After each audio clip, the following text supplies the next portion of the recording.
Hey, yo, it's me, Pops Van Marmalade, and you're watching the Comics-Related Madness Network. Uh-huh. So come get some. CromCon. CromCon.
First world, come in and take a seat.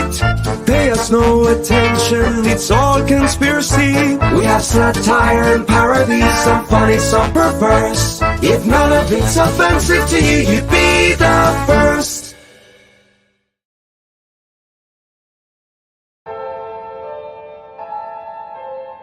Fairview's coffee has mysteriously gone missing.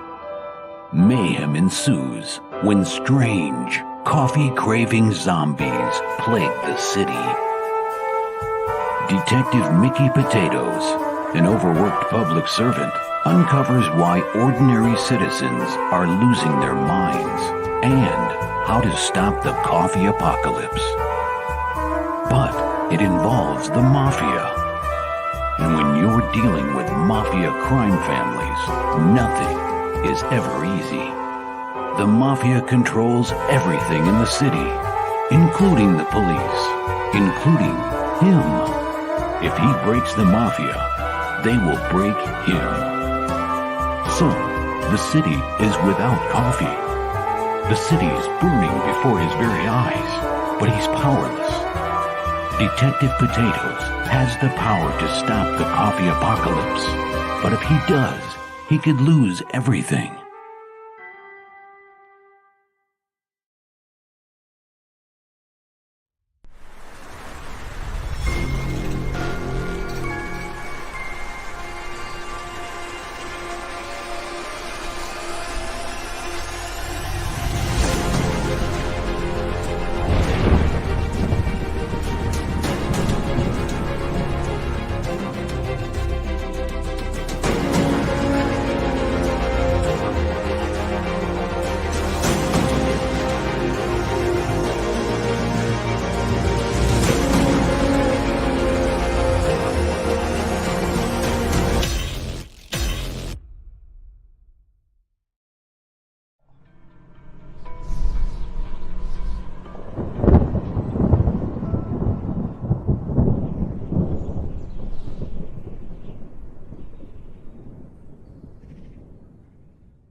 Madness Comic Network and comic-related madness proudly presents Madness Tuesday Morning Brew.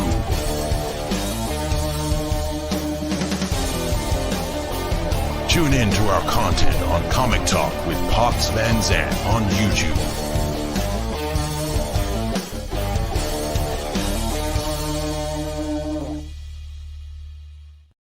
Good morning, everybody. It is Tuesday. I have my coffee here, and I'm ready to talk about comics and all things indie. And welcome to the Tuesday Morning Brew. We have a great show planned today. I wanted to start out by doing something crazy. I'm going to launch an Indiegogo on my show. It's ready. So I'm calling this a victory lap. So we just ran a Kickstarter. It was very successful. The comic is funded, but it's one of the things I have learned being in the indie community is sometimes the audiences don't overlap. So Kickstarter people are Kickstarter people and Indiegogo people are Indiegogo people, and sometimes they don't cross platforms.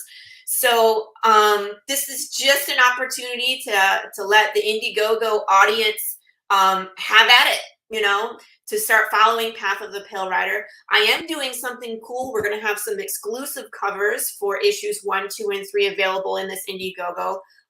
They're not going to be at cons. They're not going to be in stores. It's just kind of for this victory lap. So I'm going to launch it. Let's do it. So there'll be a 30-day period where if people are interested, I'm picking up some books. If you're a collector, ta-da, there it goes. I'm not really familiar with how it all works. So, yeah, we'll go explore that later, but it's live. Let's see. We'll do this not now. Can I get in there? Nope, that's sending me to Twitter. I love it. I just want to go to the thing. Show me the thing now. All right, here it is. All right, so I'll drop the link in there. Copy. Sorry, guys. My first Indiegogo ever. I've never done one before, so it's kind of fun and interesting, and we will learn. Can't cross the streams. That's right. Right? You really can't. Really can't sometimes. So real quick, this is pretty explanatory. It shows some art from the comic. Goes over everything. Here's the covers. So these are going to be a white cover with that spot UV. So the black will all be shiny. So I thought that will be very nice. So of course, issue 1, we introduced Big James. Issue 2, we're in Santa Claus with all the living kind of a-holes. And then of course, issue 3, we're going into the realm of the day that Death went missing. So these are very nice covers with art from David Rodriguez. Interiors will all be the same. Marco DeFillo interiors, and then of course Marta Gasparoni coloring on this 3rd issue. So that's it. So there's a chance to get PDF issues 1 through 3. I did throw the Choose Your Own Path on there. That's the same cover. It's not going to change. 1, 2, and 3 issues, and then of course if you want all 3 of the physical issues, it's there as well. So yeah, that is it. Pretty simple. Easy peasy, lemon squeezy. So I'm excited for my guest today. You guys, if you watch us play D&D on Fridays, of course, you've seen the antics that we can get up to as a group. But what I really like about having this show is that even though I interact with these guys every week, we really haven't had a chance to talk shop. I know Max and I know Johnnie, and I consider them my friends, but really, I don't know much about their business, their comics. So let's fix that right now, shall we? This is, of course, Max DeVille and Johnnie Reed from Atrocity Press. Yay, welcome. Big James, the cocaine bear. You know, Big James came out prior to that movie. So I'm just going to say, you know, we did it first. We did it first. If you like crazy undead bear antics, we got it for you, right? Yeah. So welcome to the show, guys. How you feeling? We're good. We're only two players short to play the game. I know. Did we run around? I mean, I don't know, Max. I got a tattoo about that. So I know. As I was going to say, at least we know that we would survive since we're the two healers. Right. Heal me, I'll heal you. That's the deal. Because Max will just kill us both. He's been trying like hell. I know. Every time he takes me out, he gives himself a little pat on the back. Like, first I got bit by a spider, and I was like lit on fire by wizards. And last week I got thumped on the head a few times by a Tyrannosaurus Rex. At least you didn't get bitten by it. I didn't know. No, that was Johnnie getting thrashed around in his mouth. Like that was, I can just picture it in my head. Like poor Johnny's getting swung around, and I can't help you because I'm dizzy because I don't know what's going on. It's a good thing I didn't have plate mail yet, or I've been all dented up in it. Been like a sardine. Yeah. But then after that, didn't you wake up all the babies? I think that was going to happen no matter what, wasn't it? Yeah, that was going to happen no matter what. Yeah, I felt like it didn't matter what was going to happen. Those babies were coming. Yeah, I don't think I actually woke them up because I don't think I ever got close enough to them to wake them up. No. I think it's just if you searched the amphitheater, they were going to come out. Gotcha. And you guys started searching the amphitheater, so they came out. I think we were trying to stay in one place so that we could heal, and that still didn't work out to our. And I got eaten by one of the babies. Then I think one bit me in the face and went down. Yeah, I was trying to search just enough to make sure nothing was coming out at us, and it's like I just want to make sure nothing sneaks up from behind, and well, sure as crap it did. So yeah, Max pat himself on the back because I think I went down and had to do a couple saves on Yapsy. He was like, "Got the cleric, good job." I'm not gonna need tattoos pretty soon. I'm just gonna have to do I'll have branding and scars everywhere. Death saves. Nice. Who needs tattoos when you have scars that can tell a story? This one's from the spider. Oh yeah, my eyebrows are missing because they were blown off my face with fire. Oh yeah, and that one's a velociraptor bite. Good times. So where are you on Path of the Pale Rider then? So you're on issue 4 now? Well, we're in production for 3, so Kickstarter funds should be showing up tomorrow if I did my calculations right, so we can continue working on that one. And then we'll be working towards 4. Everything's been written. I've written out to, I think I'm on issue 26. So like the first like kind of Netflix series, you know what I mean? Like through series 1 or season 1 is 13 issues, and then there's a season 2, and then there's a season 3, and then it's done. Like I'm ending it. So it's great to be that far ahead with the script because now it's just art production, and I can take the time to do promotion and build websites and do short films. You know what I mean? Yeah, we thought we were ahead because we had like 5 books ahead. I'm not 26 books ahead.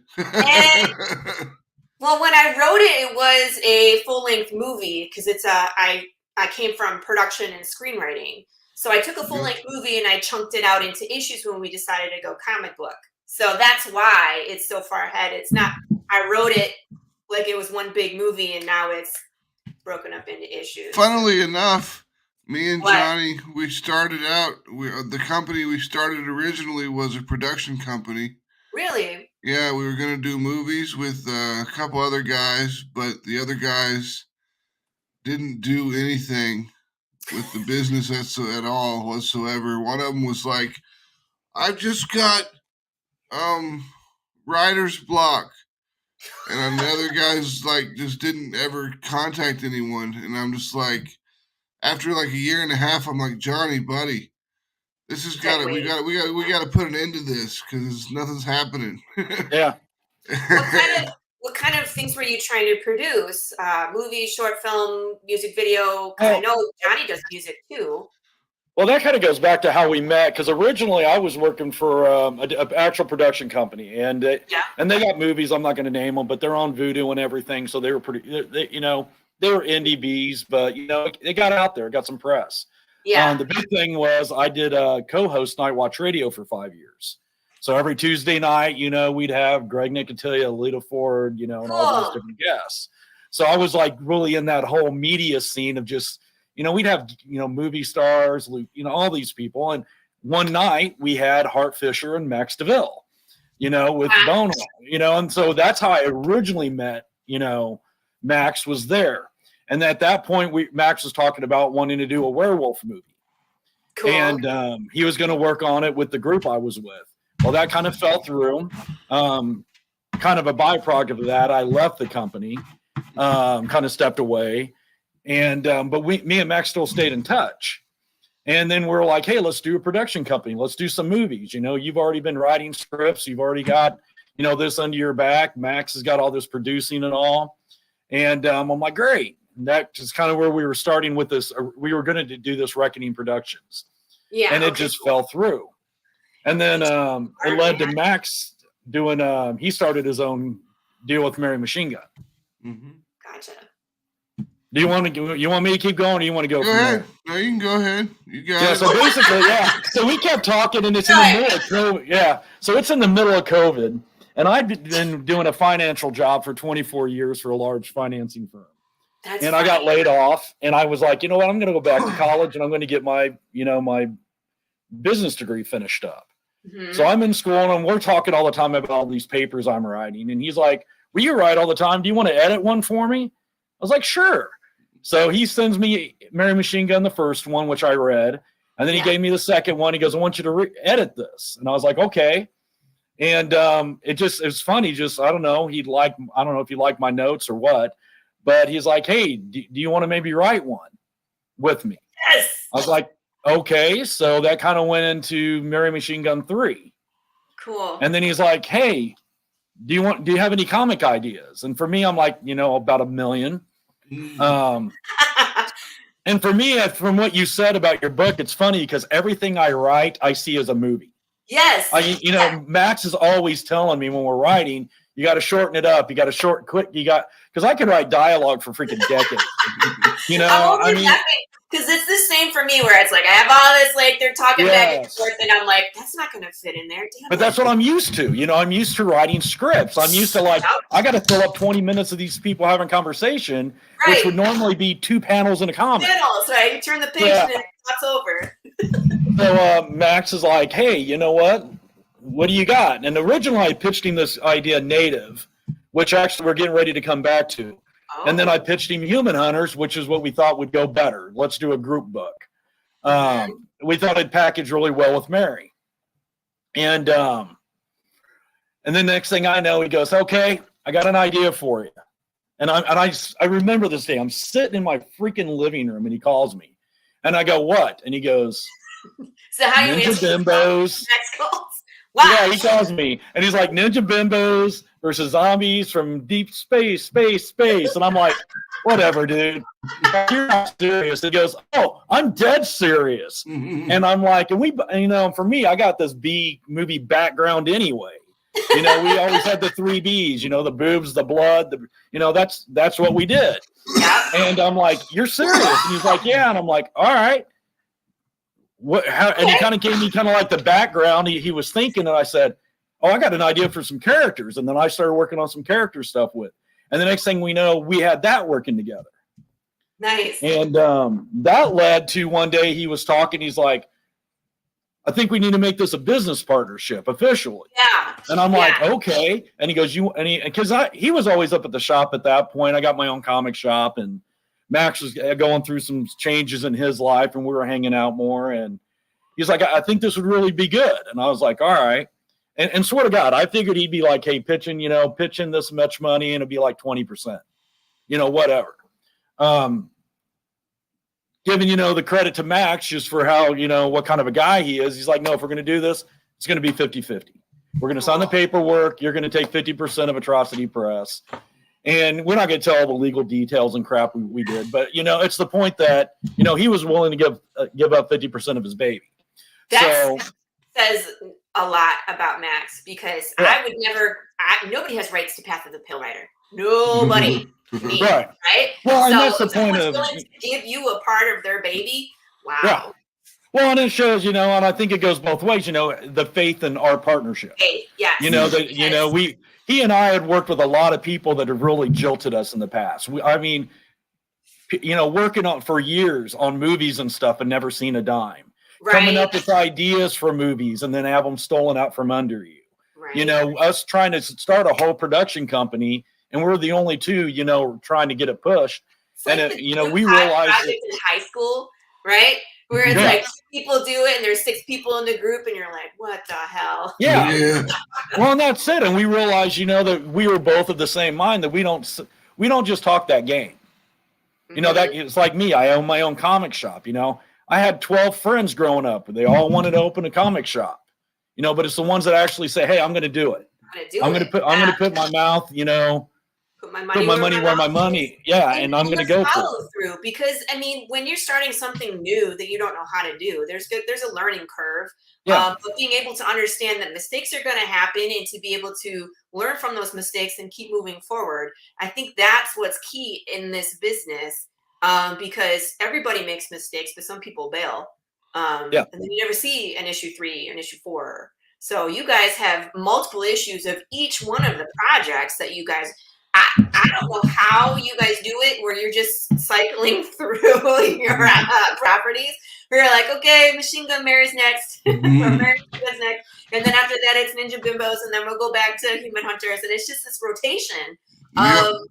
That's kind of how we do. It's just a rotation, because it's like, we just got through Human Hunters.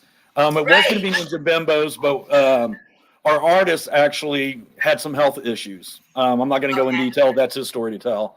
So we're pushing it. So we're going to be doing Mary Machinegun as trade next. And then we're giving a little bit of extra time. Then we're going to come back to Ninja. And then we're going to start our cycle over again. For those who are not familiar, this is Human Hunters. It just finished up last night on Kickstarter. So I was like, I missed it by like 12 hours. I had it live on the show. But hugely successful, 141 backers, 56.43 out of a $3,500 goal. Just amazing. And some really tough topics. And I know it's like, we got boobs, but the narrative behind what's going on is so important, especially in these days. Well, especially today's, yeah. We always try to take stuff that is relevant to what's happening today. Right. Like this is all about sex trafficking, and that's a big problem right now. Mm-hmm. And we wanted to really show that it's not just a bunch of creepy dudes doing this. There's a lot of women that are involved in sex trafficking, other women. Mm-hmm. Like, what was that Nexium or whatever that little cult was called, that the girl from what's her Allison Mack from Smallville. Yeah, absolutely. Oh, I didn't know about that one. Yep. That's nuts. But she was recruiting different actresses actually from Hollywood. Jesus. I wouldn't put, I'm surprised, but I'm not. You know what I mean? When it comes to Hollywood, really, it's just terrible there. We could do a whole list of shows just on that. Exactly. But the art is fabulous. Who is your artist on this one? Mateus Duarte. He started out with the company doing Neo Tokyo. Gotcha. And now he's moved up to this, and his art has drastically evolved. It's gotten much better. We're really impressed with Mateus's work. And it's kind of funny because, see, for us, Mateus is finishing up the artwork in issue 5, and it's one of those and because we're usually 2 or 3 issues ahead. Script wise, we're usually try to be about 5 or 6 on each issue.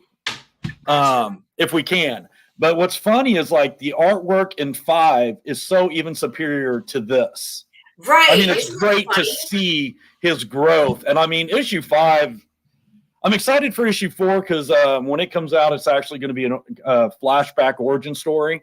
Yes. So you get to finally find out like where one of the human hunters comes from besides just Kirstine. But 5 is pretty much the wrap up. So this one's kind of our mid book. It's kind of setting up that 4 and 5.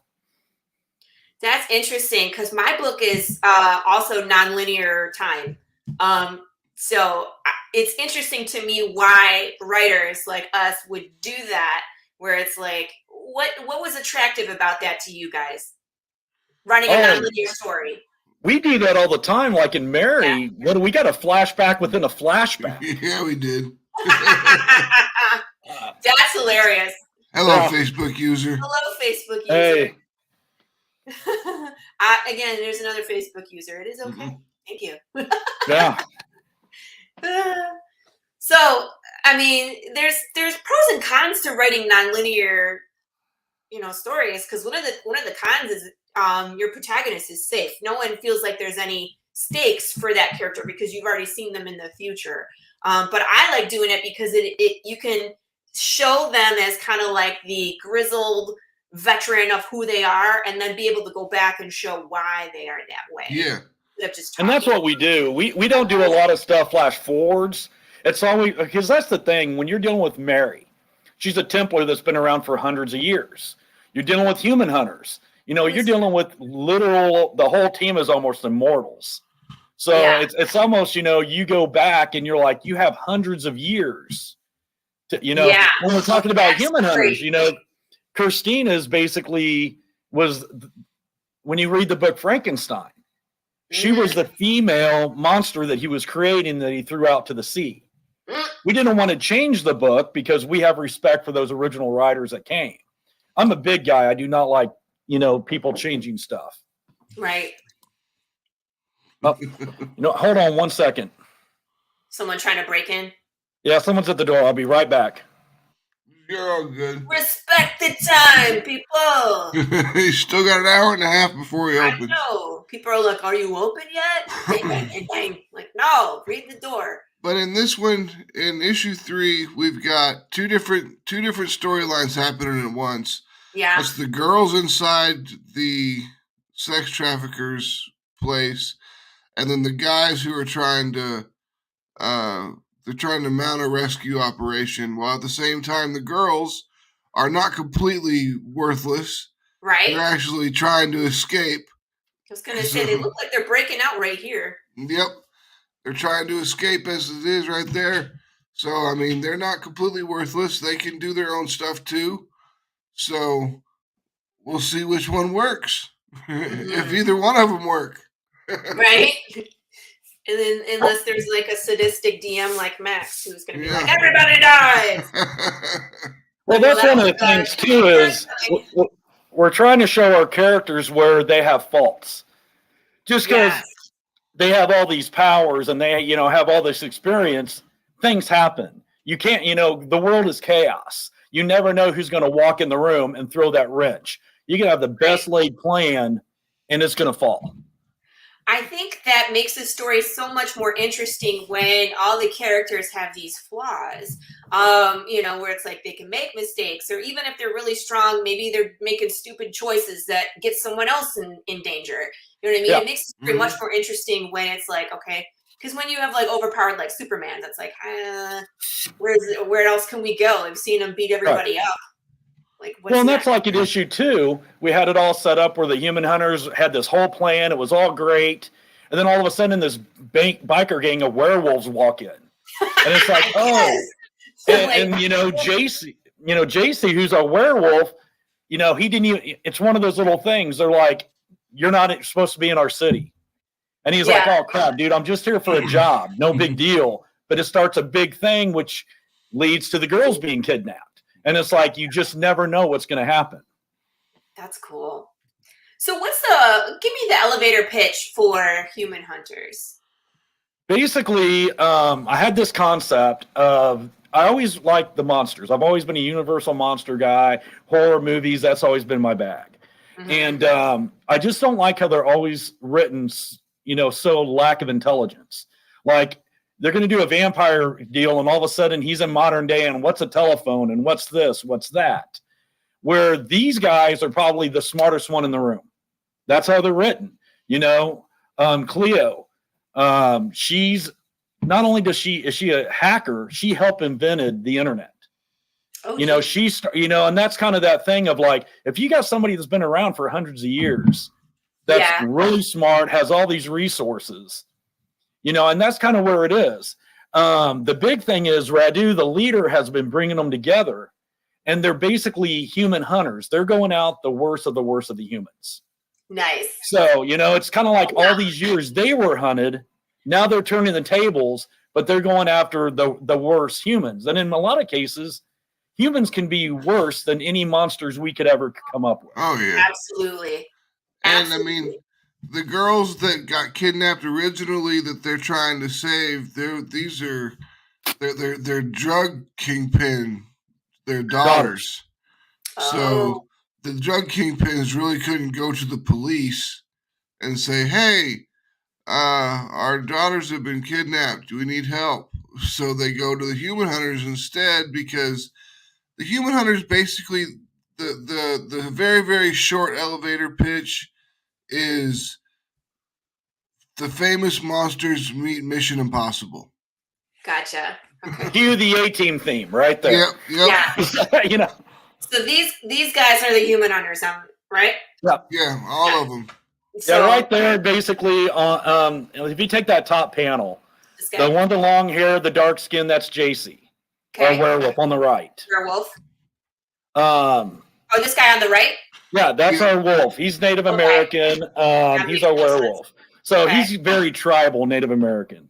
The one in the middle, that's Radu. He's our multi-billionaire, kind of a Bruce Wayne, type. Gotcha. Behind him is Victor. He's taken the name of the father that he killed, because that's Victor Frankenstein. That's the monster of Victor Frankenstein. Gotcha. And then we got John Montclair, which is he's our voodoo doctor. Dr. Juan. So we already got a story that we're halfway through, where it's going to be him in New Orleans, and it's going to be, because that's the other thing. We do a lot of research. I mean, when we do these books, we do a lot of research about the characters, the culture, because we don't want somebody in New Orleans reading it and saying, this is stupid. Right. This isn't right. Max, we do the same thing. Max did so much research with Mary, on what was going on, what time. We've been joking around that we got to do a timeline on a wall at some point, because all these flashbacks and all, and who's doing what when. Right. And I think that's the fun part. Like, it's important to kind of have an idea of like your character through time, so you can go back if you need to, like you said, like in flashbacks and flashbacks and flashbacks, to kind of show, what your character was doing. And it's fun when you have done the research and it's like, this actually happened in history and our character was in the background. You know what I mean? I think it's like really fun. In Mary Machinegun issue 2, the Beast of Jovedon it's an actual werewolf tale from the south of France, and this guy apparently was the one who hunted it and killed it in history, but in the story, Mary's the one who kills it, and the guy gets knocked out, and she sets it up to make it look like he was the one that won, and he just wakes up and he's like, well, I'm the only one that survived. I guess I won. Typical, I gotta say. Well, and that's kind of like stop. Said hi. When we go with Cleo, Cleo, everybody knows at this point she's Cleopatra. Right. She's a mummy. That is our mummy, is Cleo. There's kind of hints to what her. Pardon? So that's one hot mummy. I'm just saying. Yeah. Well, and that's the thing, is like taking it from history. She's one of the ones that they've never found her body today. They don't know where her body rested. So I thought that was cool to actually have our mummy one that technically has never been found. Right. If you study, Cleopatra wasn't even Egyptian. She was Greek. Right. She spoke 12 different languages. She was into all kinds of sciences. So now we jump in the future. She speaks 36 languages. She's a computer expert. And that's kind of what we wanted to do, is like, what would they do in this time? Mm-hmm. If they would keep progressing, I would imagine. Why would they not? Why would they not? Exactly. Why would they not? And that's kind of, the fun part of writing them, is where would they be today? It is fun. I love that part of like world building and taking your characters to places, like taking them out of their own time and putting them into like this imagined world that you've created, and be like, let them walk around and see what they would do. And that goes back to our D&D, because like when we create these characters, we literally have character sheets, and that's how we create each one. Right. I do the same for mine. Like I have a character sheet when I build all my comic book characters as well. And it's like, it's not necessarily stats, but it's more like, what's their history? What do they think about, what makes them who they are? We have that, and we have a little bit of stats. That way we can tell who's stronger than who and who's faster than who, that type of thing. And it's good when we actually, it helps us out, because since we have like height, eye color, skin color, when we hire artists, we wound up going ahead and, we send that out to the artist so they get basically an outline. Bless you. Thank you. I was like, sorry. Oh, Timothy. Thank you. Tim's kicking butt and taking names too, man. He's getting names, doing real well. He's got like a week left, Tim. Don't you, about like 8 days? Call of the Cryptid. He's on Antarctic Press with us, so we like Tim. Tim's show's fun. We were just on his show a few days ago. Yeah, that was a blast. I like his show too. His Holden's Top 11. That's a fun one. Like, he usually picks some really cool topics for, relevant to what you do. So it's like, I got really into mine. We were talking about apocalypse movies. I was like, yes. Oh, we went into metal music on ours and drummers, and I was like, here we go. It's like, all right.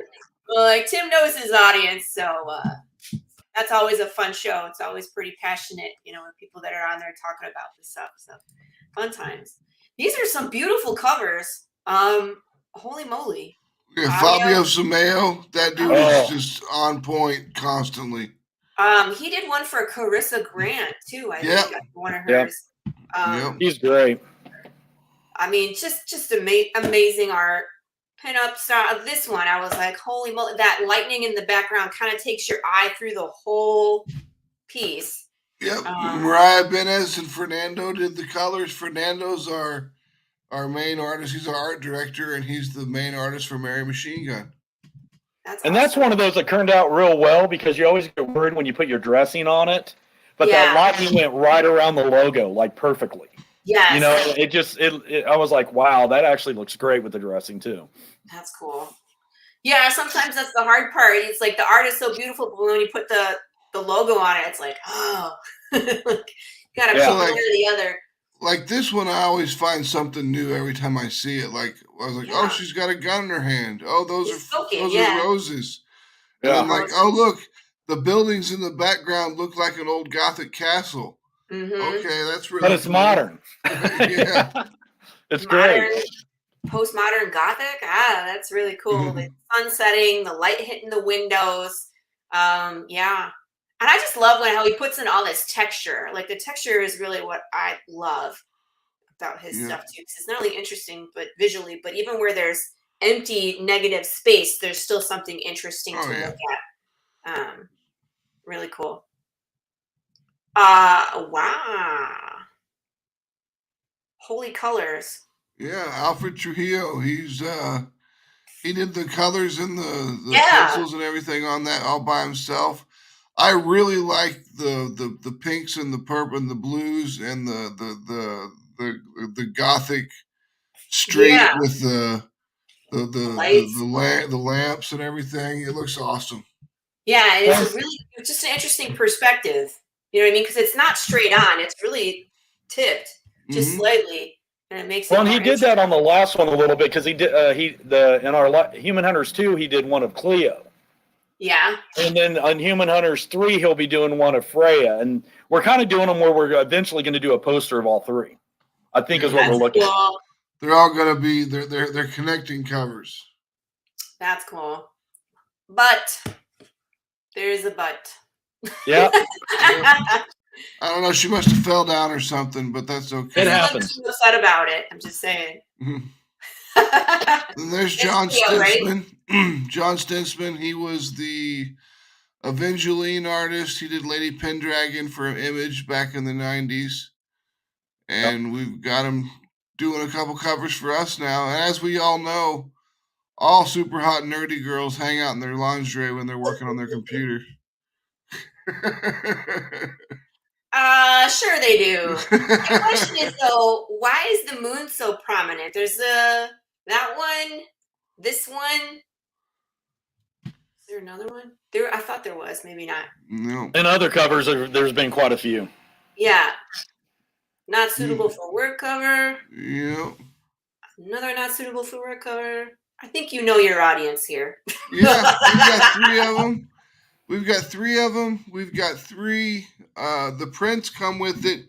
Now that we've really we got up to 4,000. So like the very first $4,000 we spend, every $1,000 we raise, we release one of these naughty prints that comes with the not safe for work covers. Gotcha. So we released all 4. Wednesday Addams. That's Helena, the bartender at the bar that was roofing the drinks. Yep. We definitely did the Wednesday Addams thing. We did a Cupid cosplay. It took us that long to put this book out. This was drawn in February. Okay. It was supposed to be out at the end of February, but it just didn't happen. Dude, I feel you. I mean, that's what happened with my issue too. It's like the book was done in January and our printer had an issue and I didn't ship it until April. Yeah. Stuff happens. So as long as people know and they're kept in the loop, I think they're okay. Yeah, they're usually pretty cool with it. Yeah. And then we've got the combo packs of Alfred, Mateus, and John, which is their safe for work and not safe for work versions. And you do get the prints with that. Or you can buy all 3 not safe for work versions, buy 2, get 1 free. That's cool. You know, and then we've got the add-ons. We've got the Atrocity Press calendar. Yes, I understand. That's awesome. The year is almost half over, but we have all sorts of really cool. The year is almost half over. Oh God. But we've got all sorts of really badass art in there that definitely belongs in your garage. Now, since the campaign is over, are people still able to get all this from your website? They will be. We have to take them all down at the end of each campaign because we want to make sure that we have enough books to fulfill the campaign. Right, and then whatever's left over, we'll put on the website. Gotcha. For people, not that I didn't want to click but, the wrong button. But that's only for like all our different covers. Because the cover A, which is always done by our interior artist, that's kind of just been kind of our policy. Cover A will always be available on the website. So that's one thing. If you want to cover A later on, you can at least get the story. You may not always be able to get the covers. The Kickstarter is where you're going to be able to get all the covers you want to get. Right. It's usually the Kickstarters are the exclusive things. And then, of course, when they're gone, they're kind of gone. But I'm always reprinting A covers for issues 1 and 2.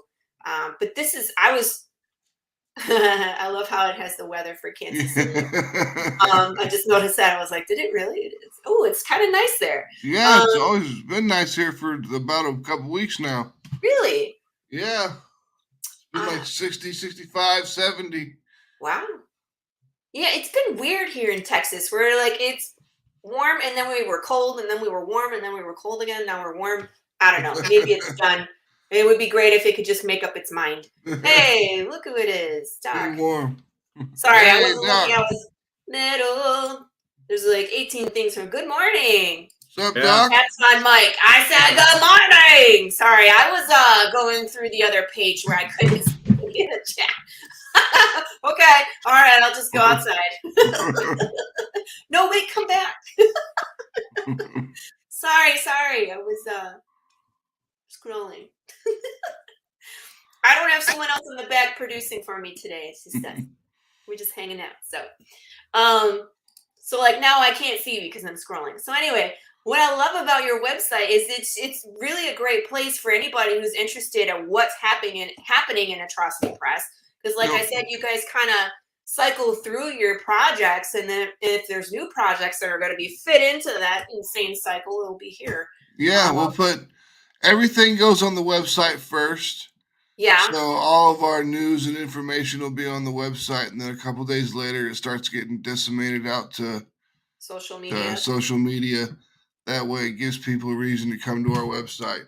I think I need to do that. I kind of ignore my website. It's not my favorite thing to work on. So I've worked on websites for many, many years, so it's nothing new to me.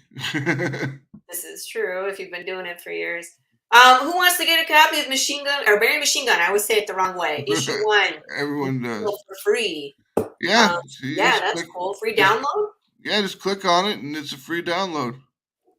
Yes, please. There it is. I'll be getting that. Go back. And so this is coming soon. Trade paperback. Is this the first one? Yes, it's the Mary Machinegun trade paperback. It's how many issues? It's 4 issues, but it's 100 of Mary Machinegun content. It's 152 pages. Wow.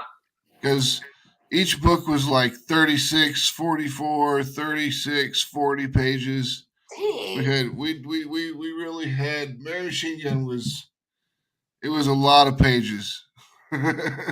Wow. I was like, mine are like 24 pages. Yeah, 24 is what we've kind of knocked it back down to, because we were doing these giant books and they were costing us an arm and a leg to make. Yep. So we're like, we need to kind of to draw it back a little bit. Hey, what's up, Pops? Up. Yeah, I feel that, man. And we try to stick to around 24. And it just all depends on, the story and how many pages are needed to tell the story. But it really does. It depends on the story dictates the page count. It really does. I mean, sometimes you try to cram it in there and it doesn't look pleasing to the eye. It's too crowded, or you're just not able to flesh out some of the bigger ideas. That's what she said. Flesh out.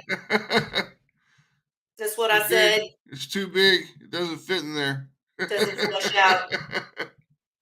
Dun, dun, dun. Hey, remember, we're in the PG hours. We are? I didn't think we were. It's the morning. I bring knives to my shows. Well played. Nice. So there's a whole page of just Mary Machinegun, so you can check out what's going on there. And then Ninja Bimbos. All right, tell us the story about Ninja Bimbos. Like, I mean, I know that you guys were like, "Hey, I got this crazy idea," but I was sitting around with my friends and they were drinking and I was smoking. I don't drink, and we were coming up with the cheesiest B-movie names we could come up with. And mine was Ninja Bimbos versus Zombies from Deep Space. And I really liked it. And I started coming up with some pretty cool ideas using Night of the Comet as a...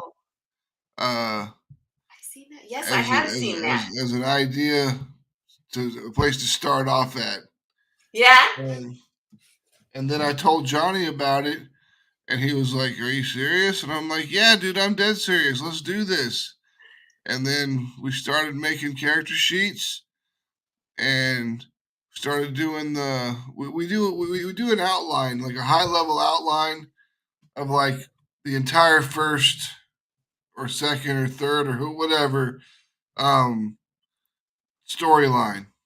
And then we come in. Yeah, now the comic is a classic. And then we go into each individual issue and do an outline for that. And the outline for the individual issue really helps us out a lot because we can then just take that outline and create all of our panels off of it. Yeah. Is that kind of how you guys write together? Like, does one of you come up with the concept and then talk about having a co-writer? Because a lot of times people are just writing themselves and don't understand the work or, the division. It works. It works great. This is how we do it, just like we're doing right now. We sit on in a StreamYards, and I pull up a Word document, and I type because I'm faster, and then me and Johnny will start coming up with ideas, and hell, half the time I'm typing it, and he's telling me to say something, and I'm already typing it, or I'll say, hey, how about this? And he's already explaining halfway through the idea that I had anyways. So That's great. We're pretty much dead on the same page with each other almost all the time. So I'm going to knock on wood, but yeah, we really haven't. And it's funny because it's kind of a point, like if one of us comes up with an idea, it's never like this idea is better. It's more like, which one are we going to do first? Yeah. It's like, hey, no, that's a good idea. But and that's kind of, and a lot of it is also like, we'll get on the phone, we'll call back and forth and we'll talk out some stuff back and forth. And then we just sit down and it flows really quick. It's really weird. So once you guys kind of have like an issue outlined, who takes it from there? Like, how does it develop? Well, it depends on which book it is. Like Ninja Bimbos is kind of both of ours. Human Hunters is Johnny's book, and Mary Machinegun's my book. So I start with Mary Machinegun, I'll start doing like, okay, I want to kind of go in this direction. And then Johnny's like, okay. And then we both sit down and we start writing in that direction. And we see which way, what's coming up the way we like it, and which is the best way to tell the story.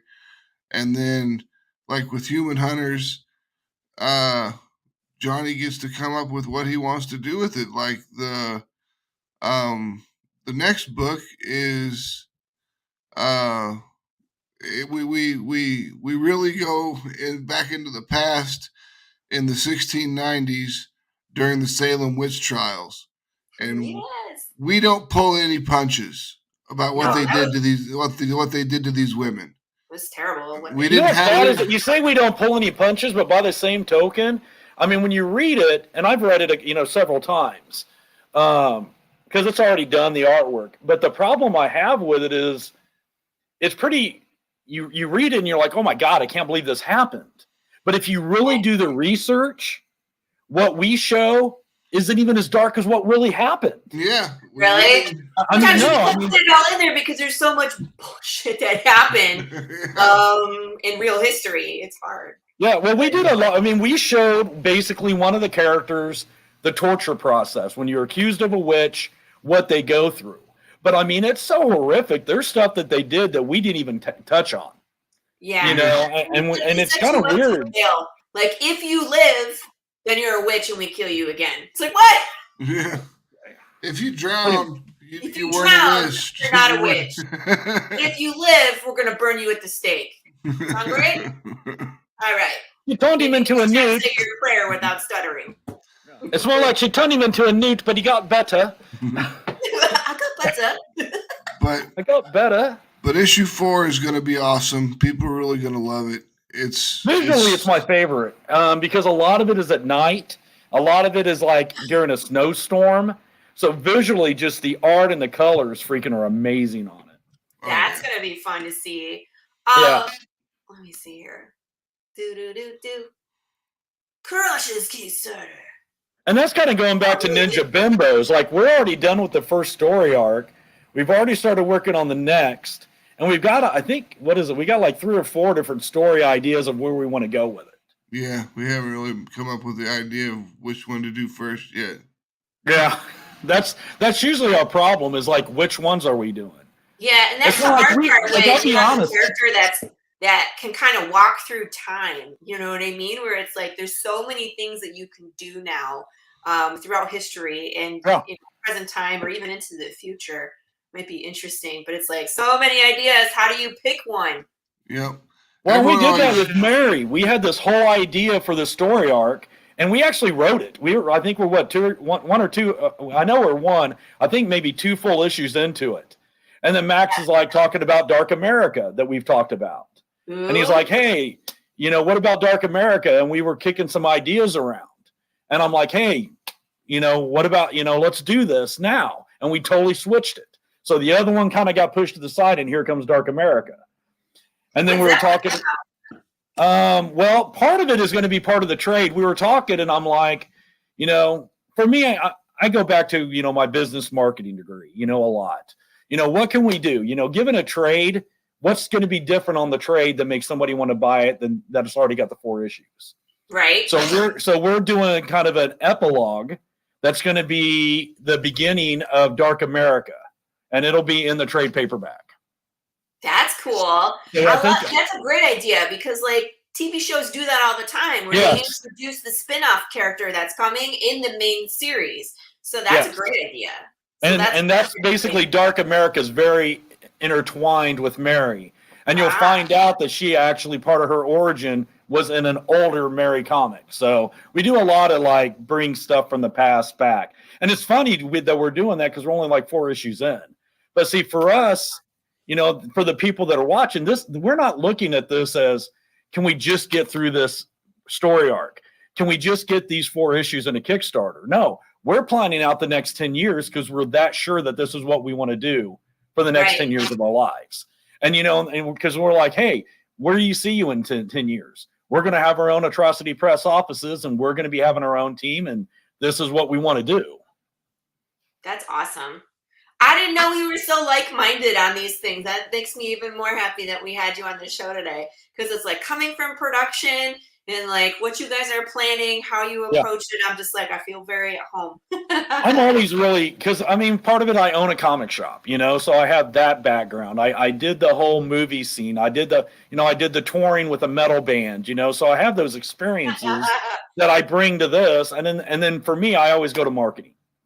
Yeah. And that's the thing that really helps me and Max, because he does a lot of marketing, but his strong suit is when it comes to the web. The website, the all that stuff. He's brilliant when it comes to that stuff. Yeah, I'm talking about you. I need to pick your guys' brains on things at this point. Oh, so people can submit their stories? Yeah, we have a submission policy. Nice. Well, and that's going to the point that Max and I are the main writers, but coming out this summer, we're going to have Love and Madness, and we're having Dimension Travelers, which are actually going back to Fernando, our art director. Those are his books that he's working on, and him and his wife are working on them together. So the only part Max and I are going to do is translating those books, but those will be, for sure, Atrocity Press books. Very cool. Timothy wants to know, what's the top-selling title in your shop this week? If you want talking about physically purchasing, Daredevil. Daredevil's the top one in my area right now. Everybody's loving this new direction. Ordering, I don't know, it's just because it's our hometown, but I got quite a few people. For those who don't know, Mary Machinegun is in the new previews. And I've had several people come in and start doing pre-orders on those. Sweet. Hey, congrats on that. That's a huge accomplishment. May 231554 is your code for your diamond code. So just go into your LCS, give the owner that code, May 231554, and they can pre-order the book for you. I'll put it in the chat. There you go, right there. Oh, you got previews? Wow. Not last week, I told you. I didn't even know it came in. Yeah, it was last week. Oh shit! I'll have to get it now. I'll have to drop by the store today. No, I told you I ordered that. You told me to order extra ones, so I got the extra ones coming. All right, cool. Yeah. Here is the Atrocity Press website as well for everybody in the chat if you want to hop on there and walk around. I was just looking at the shop here. Ooh. T-shirts and sweatshirts. We got hoodies. We got all of our comics right now, or I think we got digital ones up, and that's about it.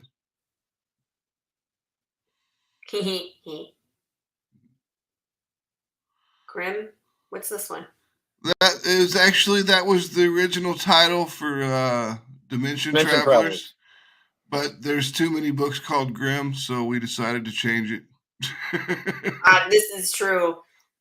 Here's a Human Hunters issue 1 digital. Safe for work. Holy moly! Wow. And that's been changed up too. That's now going to be Love and Madness. Because someone took Love and Death just months before. Dang it! We were getting ready to copyright it. Someone snatched it up. Mary Machinegun. Yep, Mary Machinegun logos. The premium T-shirts that we sell are really nice. I'm wearing them right now, and they're really nice. You want to show off your T-shirt? Well, this is my Camp Crystal Lake T-shirt. Nice. But it is the same material quality. That got. Yeah, and it's not when they print on these shirts. It's not like that thick plastic. Yeah. Crap. It's like actually printed into the shirt, so it's really nice. I think they call that sublimation. There are some not suitable for work images here. Sorry, people. We're going to go off of the shop. Sorry. Yep. Yeah. Feel free to go look.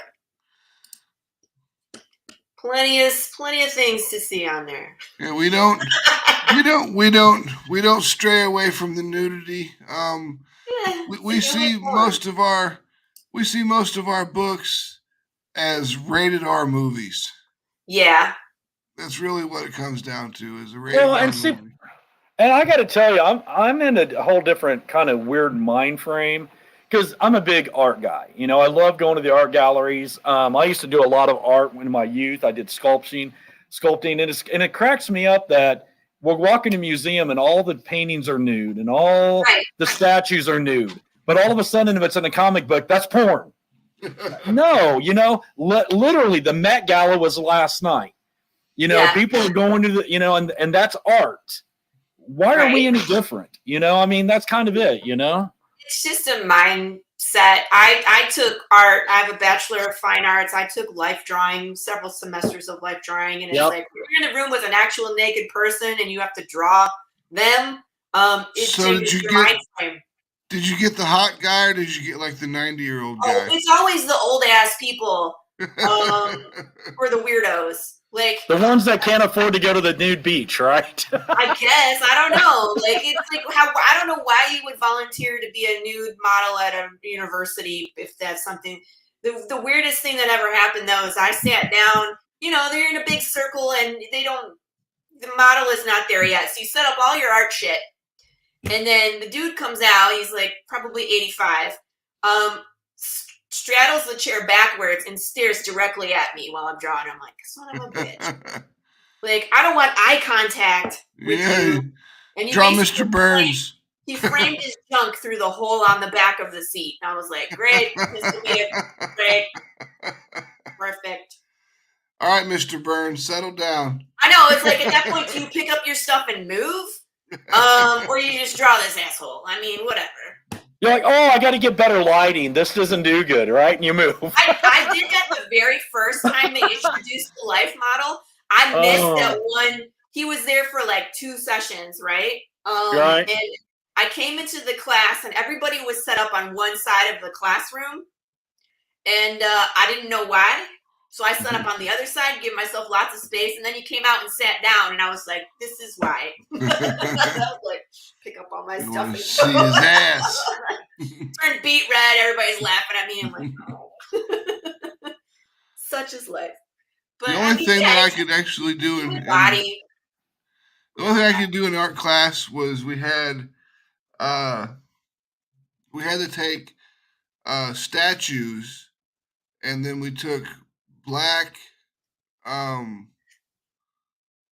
Crayola water markers, and we would basically draw on the paper with these black markers to do value studies on these things, and we would draw the statue.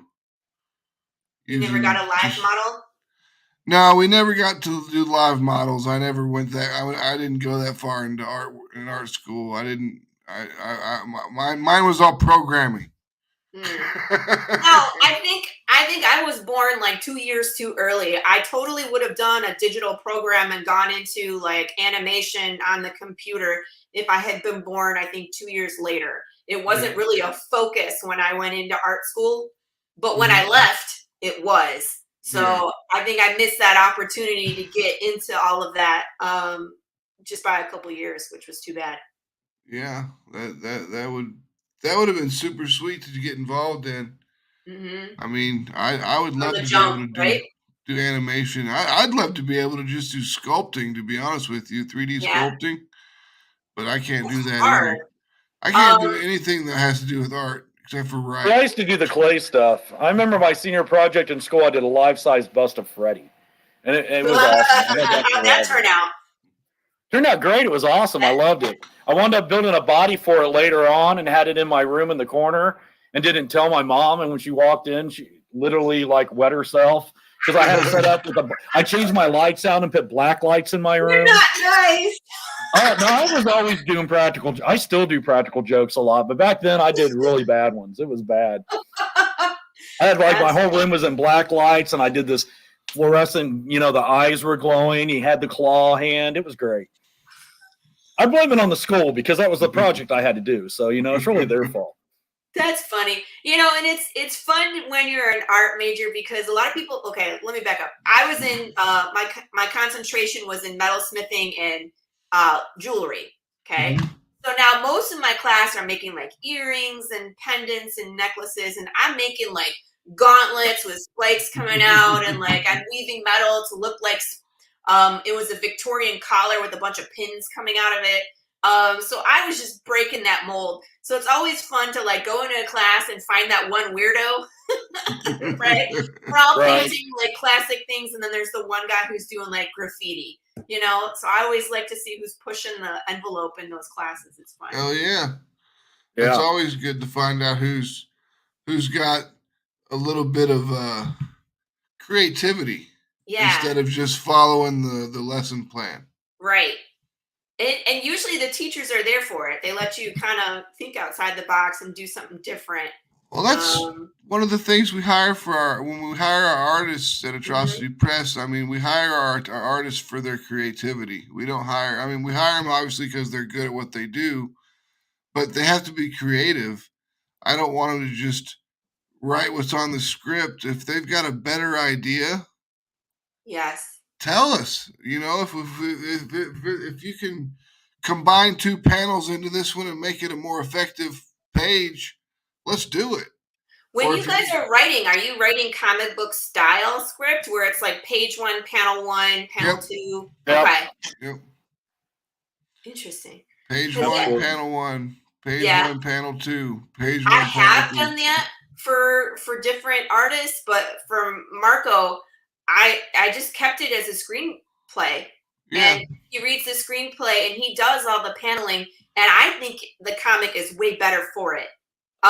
Because he's the one that knows like the rules for sequential art and what looks exciting on a page. So he's able to see kind of visually from my description, like it's a screenplay. I see it in my head as a movie. He can see it that way and then translate it into what the best version of the comic would be. And that's awesome. I just stay out of his way most of the time.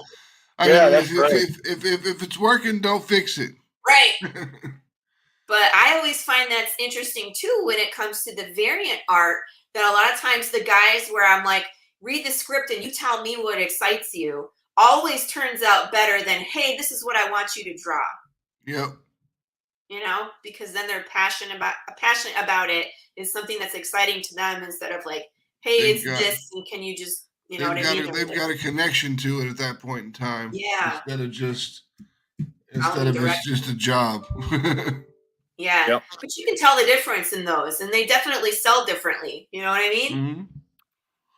For sure, 100%. I mean, when the artist puts their full-on creativity into something, you always end up with something so much better.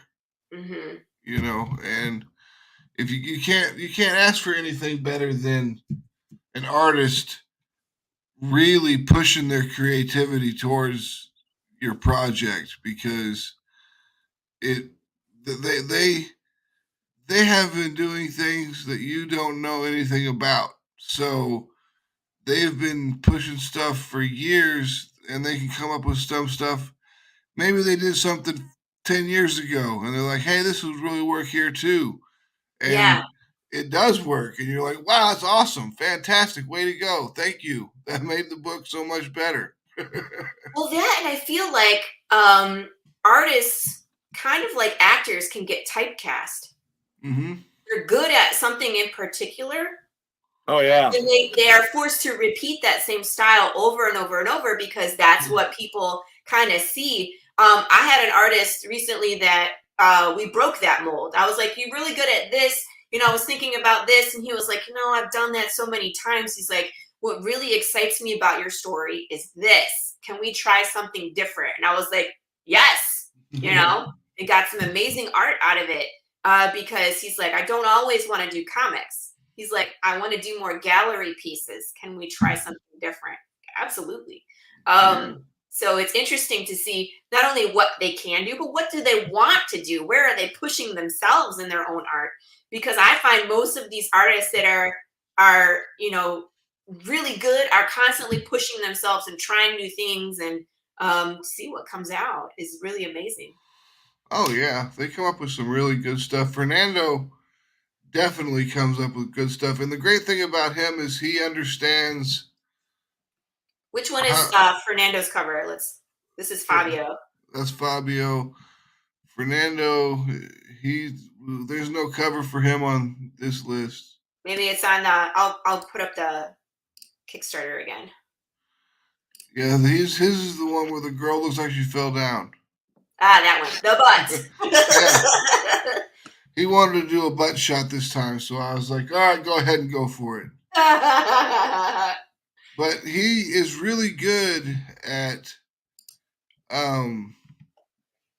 laying out your scene in the image. He's very, very good at what do they call it? The thirds. Getting all your thirds, lining up your thirds properly, getting everything with the perspective too. The perspective, and then the spiral, the perfect spiral. Fibonacci. Yeah, the Fibonacci spiral. It all fits in there. Because like if you drop that spiral right on her butt, it'll go around and around and around all the way back up. I can totally see it with the stairway, with the railing on the wall. Yep. It just all fits into there. That's amazing. Because you know what? It's so easy to slightly screw up somewhere in the perspective, and then it's like you're out of that moment. You know what I mean? Or you're like, it doesn't quite work. But that never happened with this. It was just like, I'm zeroed in right on her ass. Yep. But I'm just like, she's a beautiful girl and she's laying on the floor, but it would never occurred to me like her leg was out of proportion. Or that's so easy to mess up. Oh, yeah. Amazing work. And she's got the shoes I like. I can't remember who does the bottom. The red Louis Vuittons, I think. Yeah. With the red soles. The red soles on the black shoes, I like those a lot. Too bad I can't. Expensive. I was gonna say, too bad. All the girls that I've ever dated, I could never buy them because they cost like $600 per pair of shoes. Yeah. But I'll just buy I'll just buy a pair of black shoes and some spray paint. And red, there you go. No one will know. They might know, but yeah, but this is it's the Human Hunter stuff is really cool. It's a little bit different because it's a team up book, but we're having a good time telling out all the people's backgrounds and their storylines.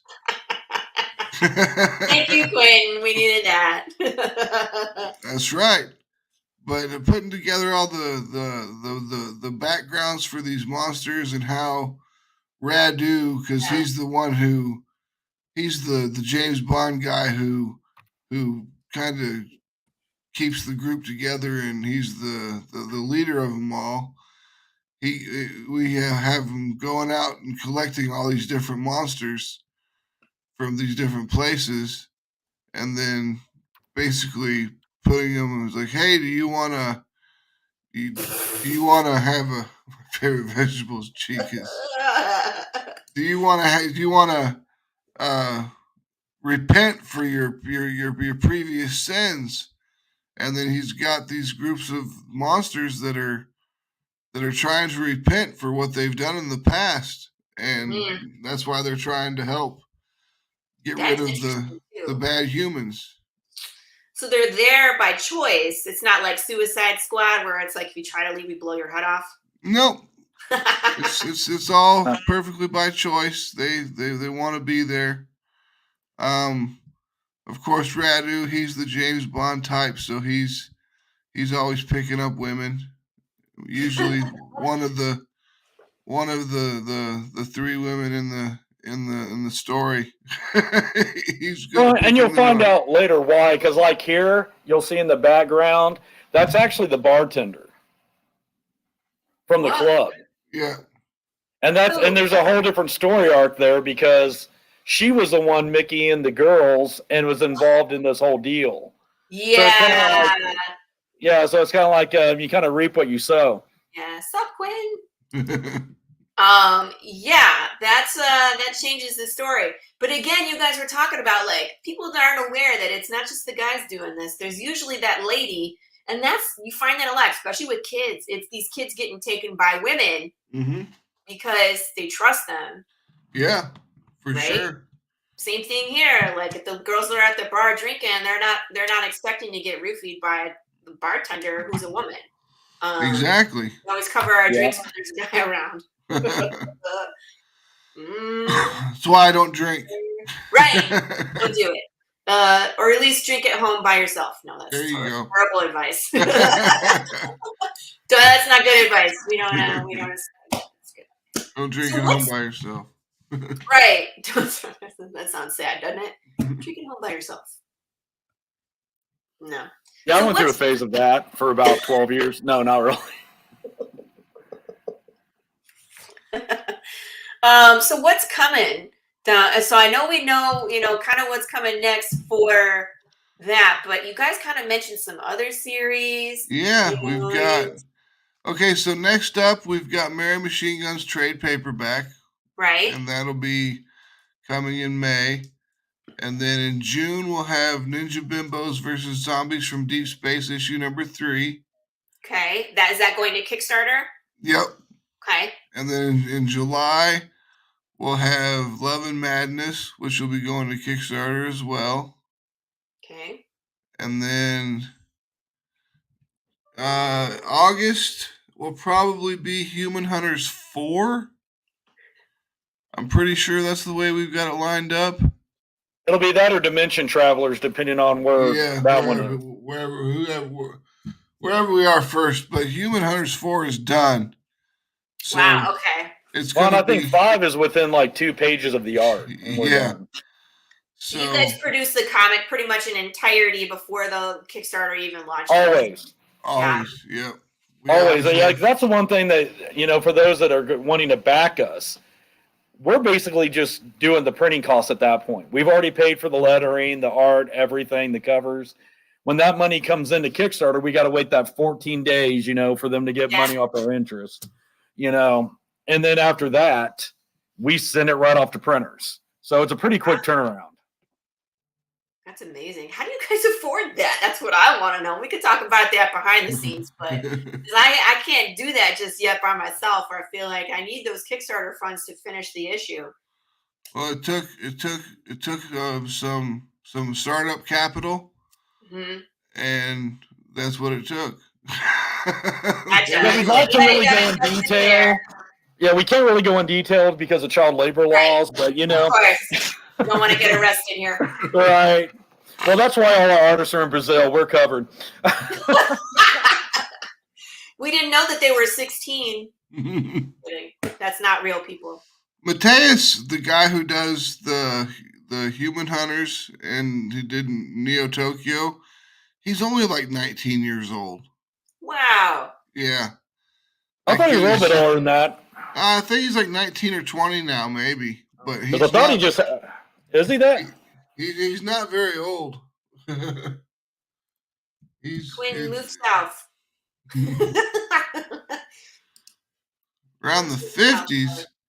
It's 52 here today, and it's nice outside. Yeah, it feels good for us too. Well, you know, when you get 106 over the summer, it's like yeah, that's true. You know? 52 we is haven't gotten to the part where the Earth is on fire for 3 months. So that's very exciting. Do you guys have any plans to like grow the team? Anything like that, like business-wise? What's the plans for the business? Well, we're going to finish these books this year, and then next year we'll be doing some conventions. Okay. And hopefully we will expand the team some more. It really just depends on sales, because depending on the sales is what really depends on how many people we can hire. If we can hire more people, we can put out books faster. So that's the plan. So if you want more Atrocity Press, buy more Atrocity Press. There you go. Go buy stuff. Wait a minute. I got a thing for that. do. I just have back it, though. It's not the same.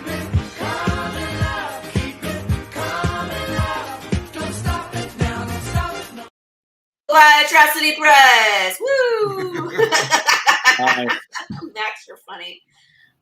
So wait, I'm going to get my head around this. How many issues do you guys normally produce in 1 year? Well, let's see.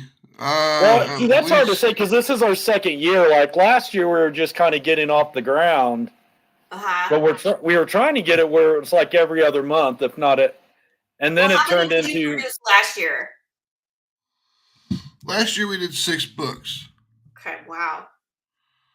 And this year we're doing what, about 9? Yeah, 8 or 9, maybe 10. 8 or 9. Is that where you want to be, or what's the goal? Yeah, well, the goal was to do 1 a month, and then we realized that we couldn't really do 1 a month because of the way Kickstarter pays you out. It takes 2 weeks to pay you, so we started doing 21-day campaigns so we could get paid by Kickstarter within 5 weeks, and maybe only every 4 months miss out on a month, you know? Yeah, it's hard with the schedule of how it's like, and for me, when I market, I'm doing like a 6-week marketing campaign. So I'm doing 2 weeks before the 4 weeks of campaign, and then we have to wait 2 weeks for the funds. So it really kind of slows us down when it takes 2 months of promotion and Kickstarter and getting funded, right? So that's 2 months and then it takes us 2 months to produce the comic. So that's 4 months, you know, and then we got to ship everything and then start on the next one. So it's like every 6 months. So I'm only making 2 books a year. I was hoping to do 3 this year, but the printer issue kind of effed that up. So I would love to do 4 books a year. Every 3 months we could turn around another book would be great. But again, like you said, it depends on sales. You know, if we can get further ahead with the Kickstarters, then I can keep the team working. You know what I mean? While I'm still promoting the next one, they can still be working on that next one and get a little bit further, you know? Yep. The joys of producing comics. Yes. Right? How many cons a year do you guys do? That's a trick question. I do cons all. Well, my other job is I work for Play to Beat Brain Cancer, and we partner with a lot of gaming companies. You know, Norse Foundry, and you know different ones like that, and Elderwood Academy, and we sell their products and we help it to offset medical bills of people going through brain cancer. So personally, I go to a lot because I'm usually at C2E2 Ohio. We go to Dallas, you know, quite a bit. We'll go to the Dallas Anime. Next year, we've been to one local one this year is Atrocity Press. Our goal next year is to do Planet, which is our home one, and to do C2E2. And at least hit those 2 next year for sure, if not more. Come to Dallas Fan Expo next year, please. You know, I've been there a couple times with the charity. Yeah. I'm coming to Dallas next month. In June, I know everybody's going to be. I won't be at Dallas Fan Expo because I am going to be at a wedding. No, I'm actually coming down for my daughter's dance nationals. Is actually really? down there, so I'll be down there for about a week and a half. In June? Yeah, I think it's due like 17th, something like that. Okay, so I'll be back by then. Because I was like, hey, we should see. We can, meet up somewhere and have coffee, and I can pick your brain on things. That'd be awesome. Yeah, we should definitely do that.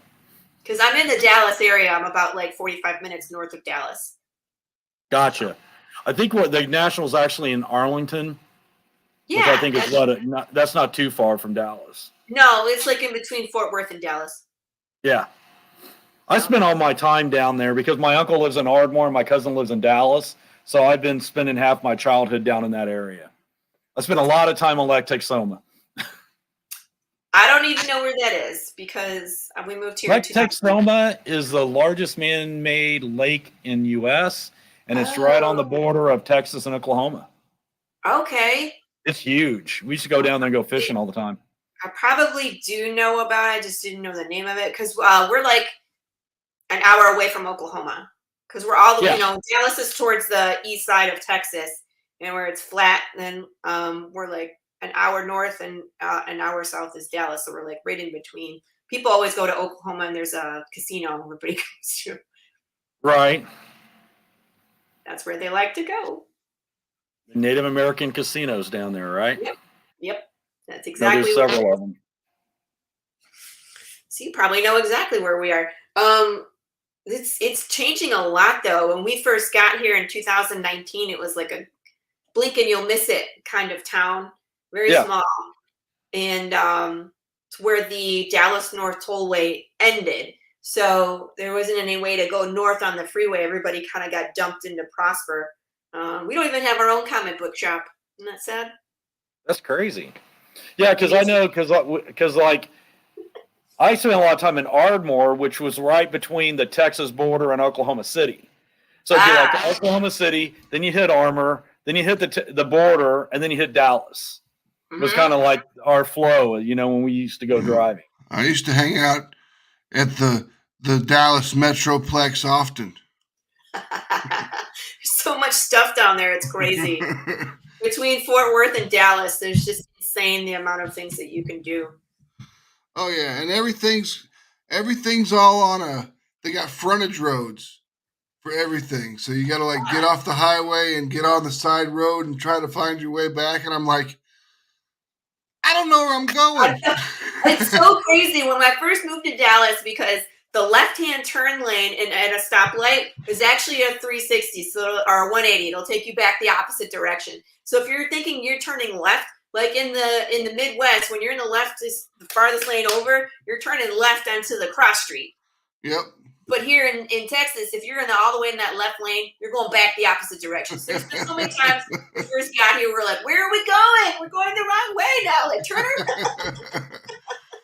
But that's just how they do it down here. So yeah, and then everything is a tollway. So it's like but they have the service roads that are right next to it. It's the same thing. Like you can get off the tollway and you can go on the service road. It just takes you like 9 times longer to get anywhere. Right. Yeah. But it's like it can be confusing. The freeways are massive. Nothing like I've seen in Michigan before. I remember the first time I drove into Texas. I was doing 90 down the highway, and this car comes flying past me. Past you, yes. Doing like 110 miles an hour, and it was a sheriff. Yeah.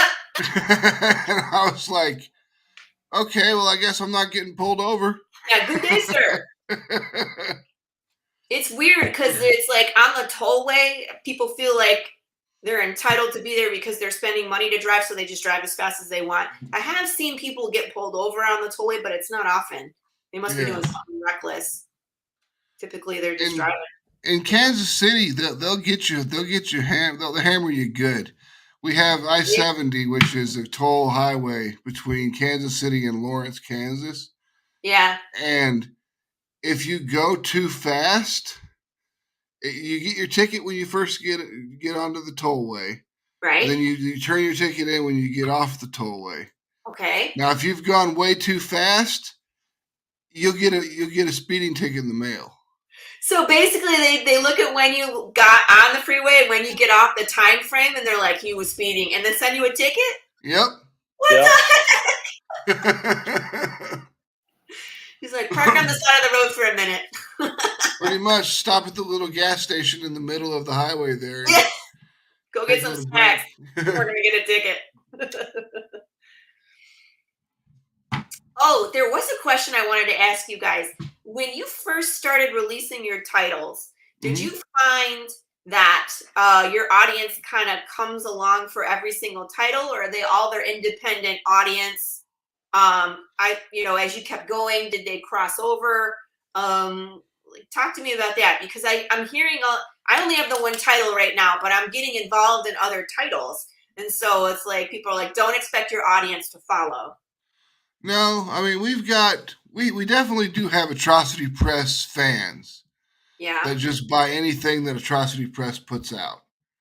But we've also got people that are like just Mary fans, or just Human Hunters fans, or just Ninja Bimbos fans.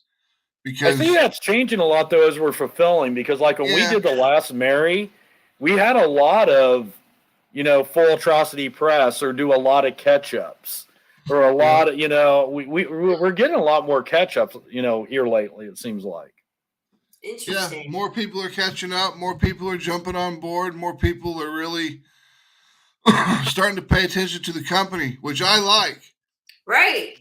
Because that's great. That's obviously the goal, is to get people, to cross audience and be like, oh, I like what you did here. Let's check out. Okay, I really like that too. Like, let's read them both. And now we'll be in LCSs, as Johnny showed you in the previews magazine. We're in there, so people will be able to order us through their LCS, and they can get it for $5 a pop instead of having to spend the premium Kickstarter fee. Yeah, I think that's the bonus about being in the LCSs, is that they get to use the big printers, and it ultimately drives the price down. Yeah, that offset printing for sure. Yeah. And then we'll have so we've got different audience members that do different things, but definitely a lot of people are picking up and just kind of jumping onto the whole entire Atrocity Press library. That's cool. Which I really like, because do you think that's because of time? Like, the longer you do it, the more you fulfill, the more time that people have to find the project, or like, what do you think adds to that? I think it's a little bit of both. I think it's a little bit of time. I think it's a little bit of word of mouth that they're getting from their friends about what they're reading. It's like, well, I bought Mary Machinegun and this is what happened. And it's like, well, I bought Human Hunters and this is what happened. So then they come out and then they buy the next one, or then they catch up with Human Hunters, or they catch up with Mary Machinegun, and everyone catches up and then starts reading the stories. And it's just great that we get people to, because see, the art will get people to buy your book. Right. The story gets people to come back and buy your book. Yes. I mean, they're both important. They're both equally important, but it's like, what did Pop say? That the art is what gets people to collect it, but the story is what keeps people coming back for more. Yeah. And that's really spot on. You got to have both, Oh yeah. But that's just so awesome that like people are starting to cross, different stories and really follow. They keep asking, is there going to be a Mary Machinegun Ninja Bimbos crossover? And I'm like, well, I can't really do that because the Ninja Bimbos is only like 3 years in the future. So there's a way. I'm sure we could do it. I mean, it wouldn't be canon, but we could do it. Right. You could just have a fun issue where they cross over. We've always talked about that with some of my friends, like Carissa. I was like, wouldn't it be funny if like Jude St. Clair came running through your world at one point being chased by an undead bear? And she's like, that would be hilarious. Maybe we have Charlotte turned into a zombie. Charlotte got nailed by a zombie and they got to fight her. There you go. Ooh. Who would win? That's the question. Everybody has their own, like, their ship, right? If they ship Mary Machinegun, or they ship, Human Hunters, it's like, can't disappoint the fans. Someone's got to win, though. You always got to make it to where they both win. Yeah, I was like, they both kind of have to walk away from it, right? Mm-hmm. Or like take a poll and let the people decide. Let them duke it out. And Yeah, just like in the Jason Todd thing. The what? Oh, the Jason Todd thing, yes. And then they voted to kill him. People are so sadistic. Johnny, what are you doing? Right now? Yeah. I'm just sitting here. I was like, you look like you're reading something. Mm-mm. Time travel. Time travel! Yay! I was reading that Quentin said something about Kansas City, and yes, we are in Kansas City. Yep. Kansas City, Missouri, or Kansas City, Kansas? Missouri. Oh, we're in Missouri. We know how to drive. Yeah. I don't know anybody in Kansas City, Kansas, so it's funny. We could laugh at that. No, it's fine. If you're from Kansas City, Kansas, you let us know in the chat, please. The dude that played that was in what was his name? He was in The Green Mile.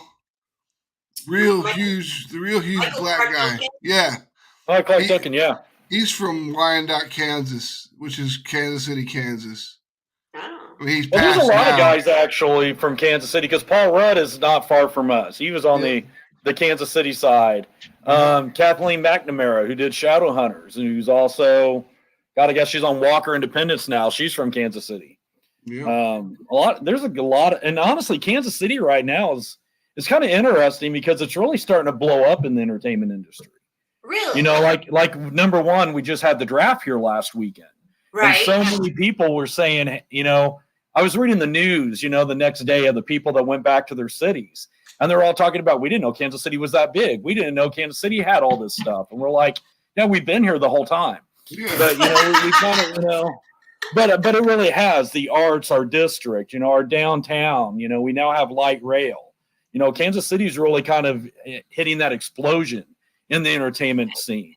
And which is good. It's good to actually see it and be a part of it. Yeah. People You know, we're in a lot of our local face groups, and it kind of cracks me up because, you know, we're in these groups for all these years, you know, just following comics, and all of a sudden we get to drop an Atrocity Press ad, Kansas City's very own, you know, because, you know, that's our home base now.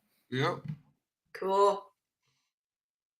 Are productions coming and filming in Kansas City? Yeah, actually, believe it or not, The Last of Us, part of it was filmed here in Kansas City. Really? Yeah, actually, my daughter was actually part of the crew for that one. What? Which part? Which scene? You know, I'm gonna be embarrassed. I have not sat down to watch yet. I have not had any time. Bye. Oh, that was hurtful. And guess who doesn't get healed at all? Huh? You have homework. Go watch that show. I know. I have it on my watch list. I just have not. It's been a crazy 2 weeks. Yeah, I know. It has been a crazy 2 weeks. I know. If it's in the movie theater, I don't have time to go see it. I really don't. You know what I mean? If it's streaming, I could probably see it. But if it's like, we still haven't seen John Wick 4. I haven't seen the D&D movie. Haven't seen the Nintendo, you know, Super Mario movie. Yeah, I made it through Shazam. I was able to actually stream Shazam, and that's as far as I've gotten with some of the new first one? No, the second one. I just saw the second one. It's streaming already? Yeah. Wait, not for free. I bought it, you know, rented it, whatever for a night. But I mean, but I checked it out. It was all right. It was all right. I wouldn't expect much. It's DC. You know what I mean? And it's like, well, DC's in a weird spot right now because you got the point where they've been trying to rebuild it for 10 years, and then they're tearing it all down to rebuild it again. Well, they just can't get it right. I think this next one's going to be just even worse. Really? I think it's going to be a good movie, but it's so controversial at this point. You know, they've been making it for, I don't know, 12 years. Which one? The Flash. My problem with the whole concept is they hired James Gunn to be kind of like the new Kevin Feige. Right. Which I get that, you know, versus except that Kevin Feige doesn't write and Kevin Feige doesn't direct. He is the orchestrator of it.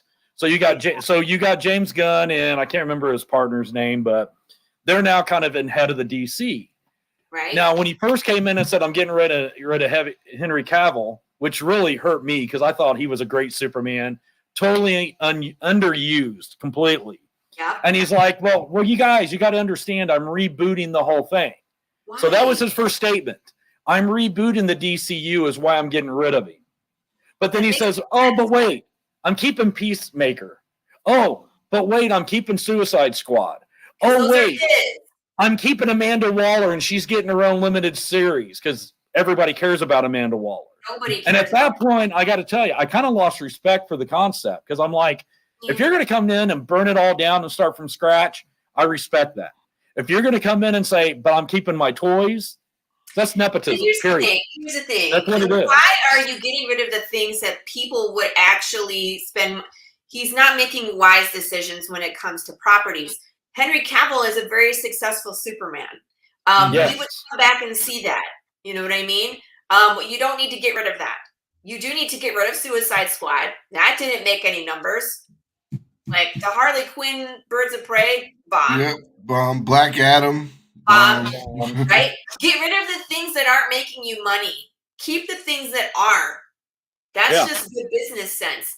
Don't come in and burn it all down and only keep the things that you produce because now we think exactly what you're thinking. Like nepotism. You're burning it all it's down what and it is. your own toys. Like that doesn't make any. That's very selfish to me. And it's like you think higher of yourself.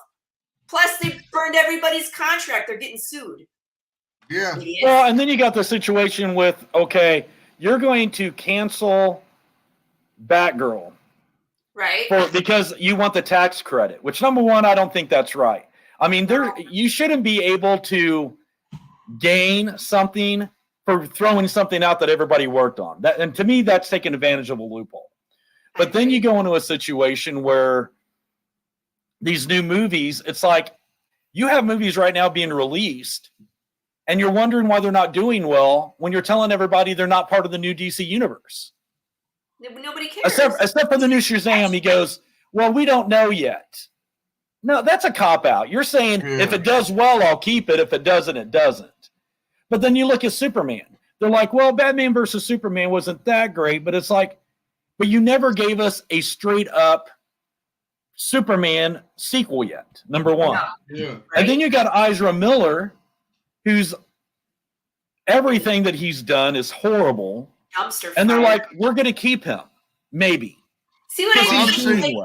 I think the reason why they're keeping that is because this Flash movie is got to be super important to their new plans moving forward with movies. Yes and no. I think they've dumped so much money into it that I don't think they can write it all off. I think at this point they have to release it for anything, you know what I mean, for the tax purposes, for money purposes. Yeah. But I think it looks to me like it would be really good. They brought in Michael Keaton.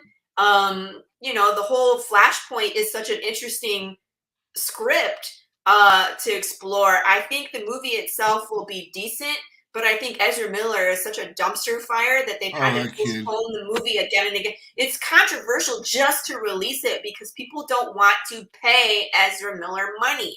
And of course, he's going to get paid based off of how the movie does. So we're all conflicted on seeing this thing. Well, and everybody let's face it, they need to change the name of it right now. Yeah. It should be Batman. Everybody wants to see Michael Keaton in it. That's what they want. Yeah. I mean, if this movie is successful, it's because people are hyped to see Michael Keaton. Yes. I mean, really. Honestly. I mean, that's why I'd go see it, and I won't go see it just because of Miller.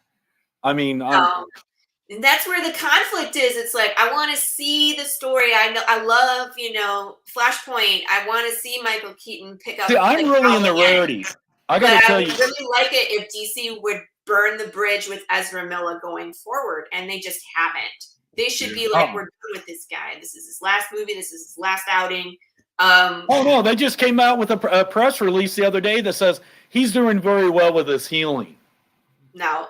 But how many people have you fired for less? James Gunn originally got fired from Marvel for less. Yep.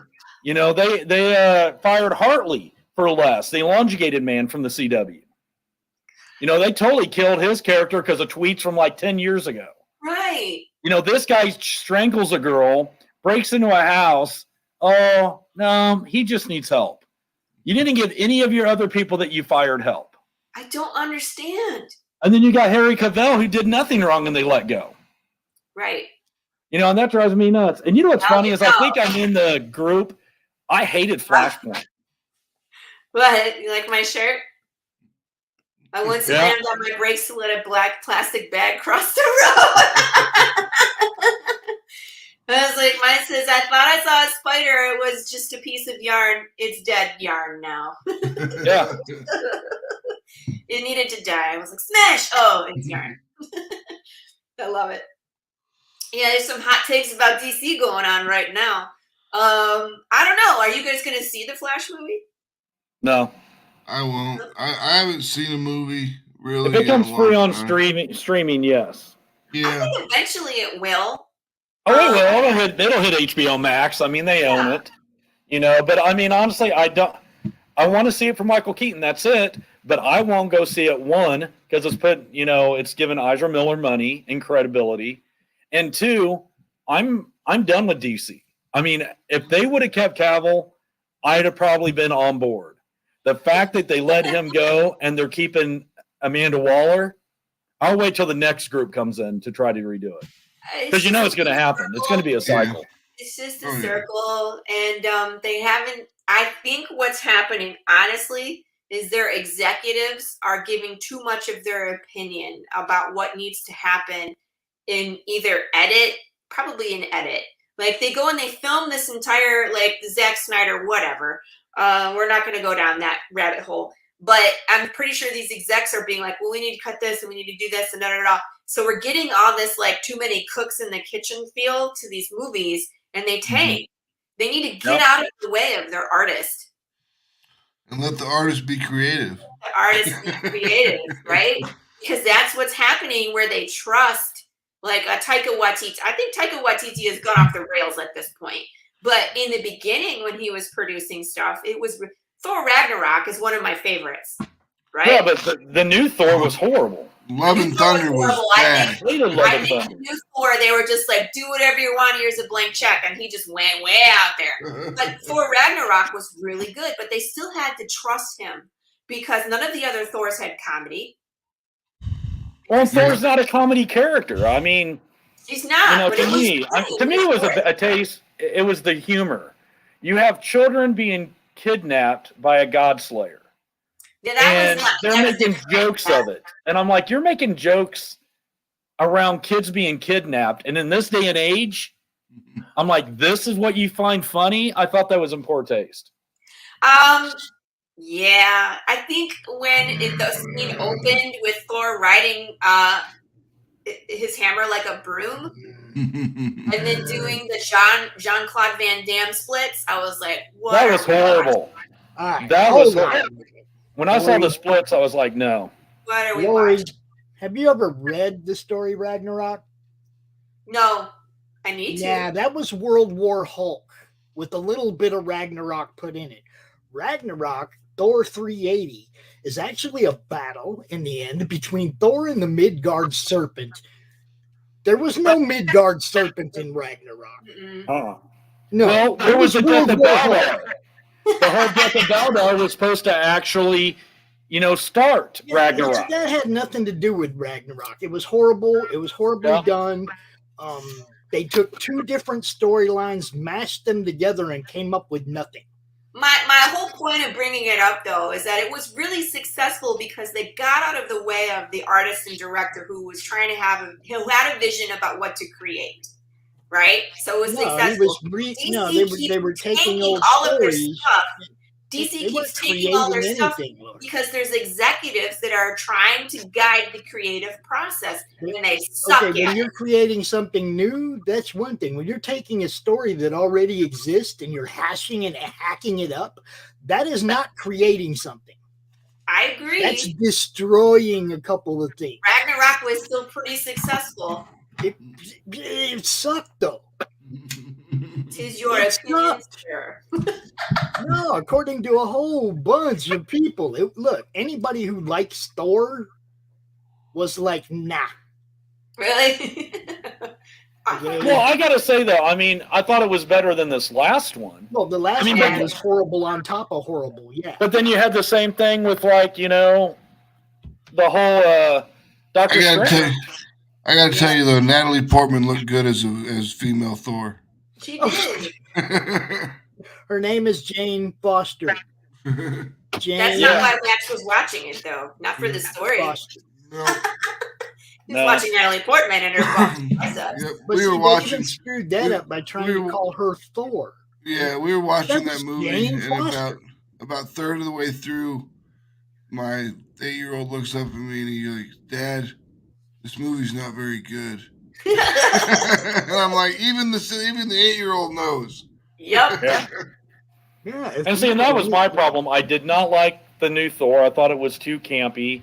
And then we walked into Doctor Strange, and I thought it was horrible. I thought the writing was atrocious. Yeah. Look, Thor is not a comedy character. Thor is an Asgardian god. These thous, profound statements. He doesn't clown. He's not a clown. They made him a clown. It was horrible. It's horrible. I'm sorry I brought up that. That's what get out of the way of the artist. That's what Marvel does. DC hasn't figured it out how to get out of the way of the creative process. They stifle, and it doesn't work. The whole thing is the creative process happened when these stories were written. When they were written, not when they're translated to the big screen. That's not creating. Yeah, Marvel's just as bad because they'll have they'll be setting up a really heavy scene that's like emotionally tied, and it's going to be a really good emotional scene, and then they just throw in some one-liner and just ruin it. And you're like, come on, you could have had such an awesome scene here.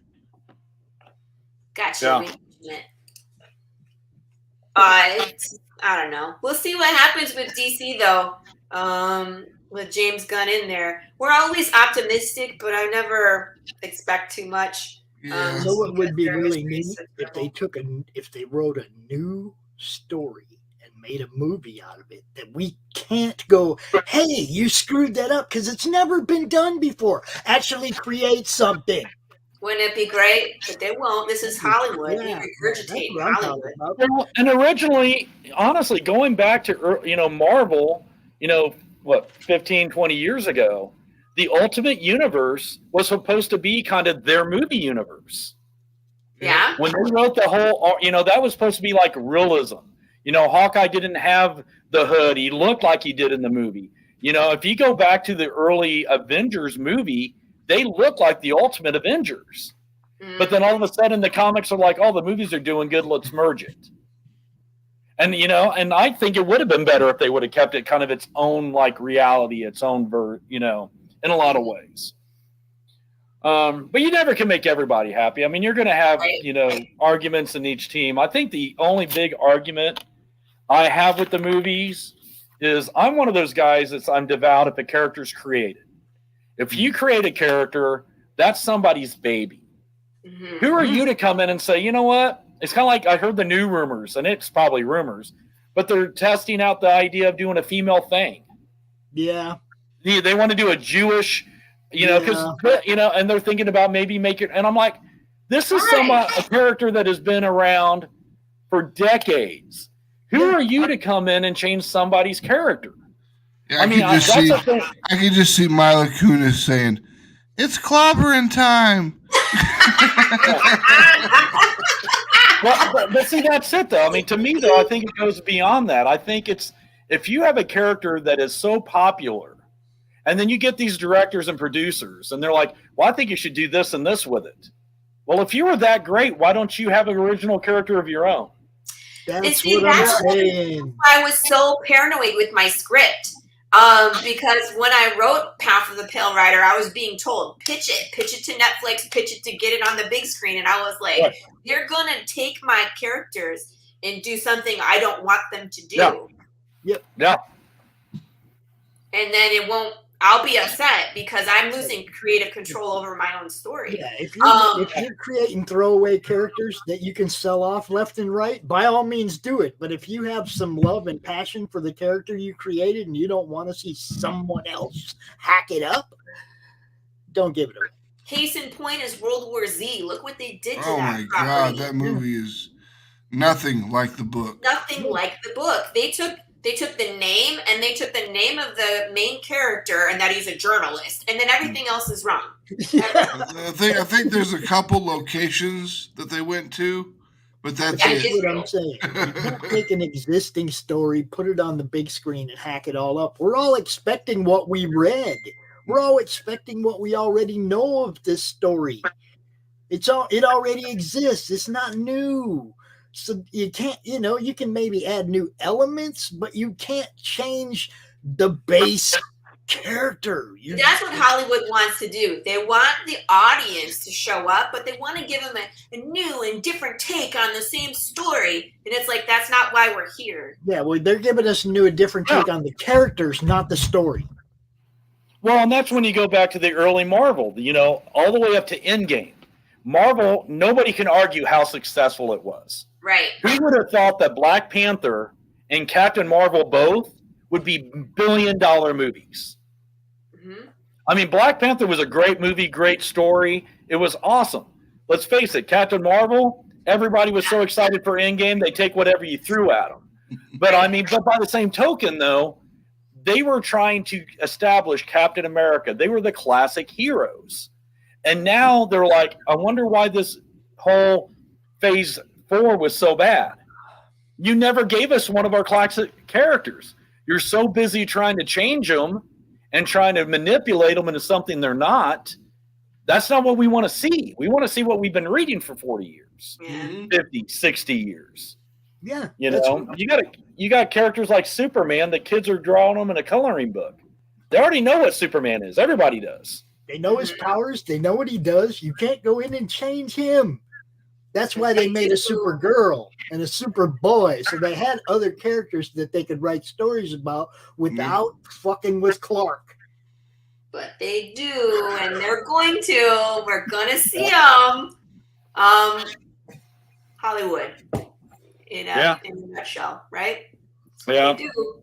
Make it stop, Hollywood. Make it stop. Yeah, but that's why it's like India is so important, because this is where our original ideas are. You're not going to get regurgitation. It's so important to support new creators with new ideas, so that way we can consume something else besides fucking Resident Evil's 27. This is where Hollywood helps us. They help us, because people lose interest in what Marvel's doing. People lose interest in what DC's doing because they're not doing what was actually written. It's not good. And I think that's the big thing. I've always said that we are currently in an independent renaissance. Yep. Yeah. And when you think about it, I mean, look, like when I took about 5 years away from comics, when they started rebooting Uncanny X-Men and they did that whole New 52, I was like, this isn't a jumping on point; it's a jumping off point. Yep. And I'm now back into it. I own a comic shop and I'm reading comics again, and I'm like, where's Witchblade? Where's Darkness? I mean, here's independent ideas that aren't there.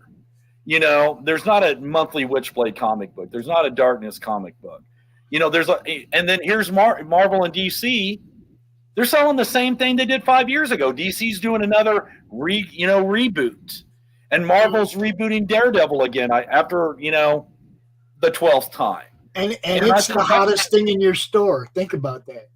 Well, granted, but going back to the indies, though, I think that's why indies are coming out, because people are tired of the exact same thing.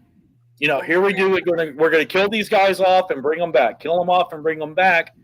Why do you think The Boys is so great on Amazon? Yeah. The You're killing them off. What is it it's a new, fresh idea. People want to see that. What is it about the new Daredevil that people are interested in? Right now, they've actually got a new idea where it's him and Elektra together, and she's dressed up like Daredevil, and she's taking up his crusade. They're viewing in for Elektra, bro. But I'm saying they're in for the dynamic of the both, because you finally get to see them working together, and she's trying to be held to his principles. So you're seeing character development. That's the only reason I liked Daredevil, was because of the interaction with Elektra, who's one of my favorite characters. Yeah, that's the only reason I ever got into any Daredevil storylines, and it's usually only the ones that involve her. So I kind of like the Netflix version of her in the Defenders. It was more realistic to her character, right? Than the movies. I didn't like they watered her down in the movies badly, you know. But I did like the way they had her in the Defenders and the Netflix series, and I hope that, you know, that I know that she's supposed to be the new protector of Hell's Kitchen and following on his under his guidelines, the way he acts and everything, but she's still Elektra. She's gonna kill somebody sometime. It's kind of her thing. Yeah. At least I hope stab somebody. I mean, if you're walking around with two stabby things, one in each hand, someone's gonna get stabbed. I mean, at least I hope that's what happens. I hope they just don't water them down into a happy couple. When you got nothing but a hammer, everything looks like a nail. That's right. Everything's a pincushion. I'm telling you. Yeah. Well, guys, it's we've been here for 2 hours. You believe Wow. Yeah. That was quick. Time flies. It always feels like it's a blink of an eye on my show. We've got lots of good conversation. It's always fun. Why don't you tell people, like, hey, free comic book day is this weekend. Where are y'all going to be? At the store. I'm going to be here at Brute. If you're in Kansas City area, I'll be here at Brute Squad Entertainment, my comic shop off I-29 and 72nd. And if you want to get a hold of me and Max, it's atrocitypress.com. We got our website. We're on Facebook. We're on Instagram. Anything you want to know about us, get us through there. Johnny, you got to get that Max dude to do a signing on Free Comic Book Day. I was going to say, is Max showing up at the store? I'll be there. Cool. I will go. Take some of your ordinary stuff. Take some old back issues of your stuff and go sign it and get, That's cool. Make the locals happy. Yeah.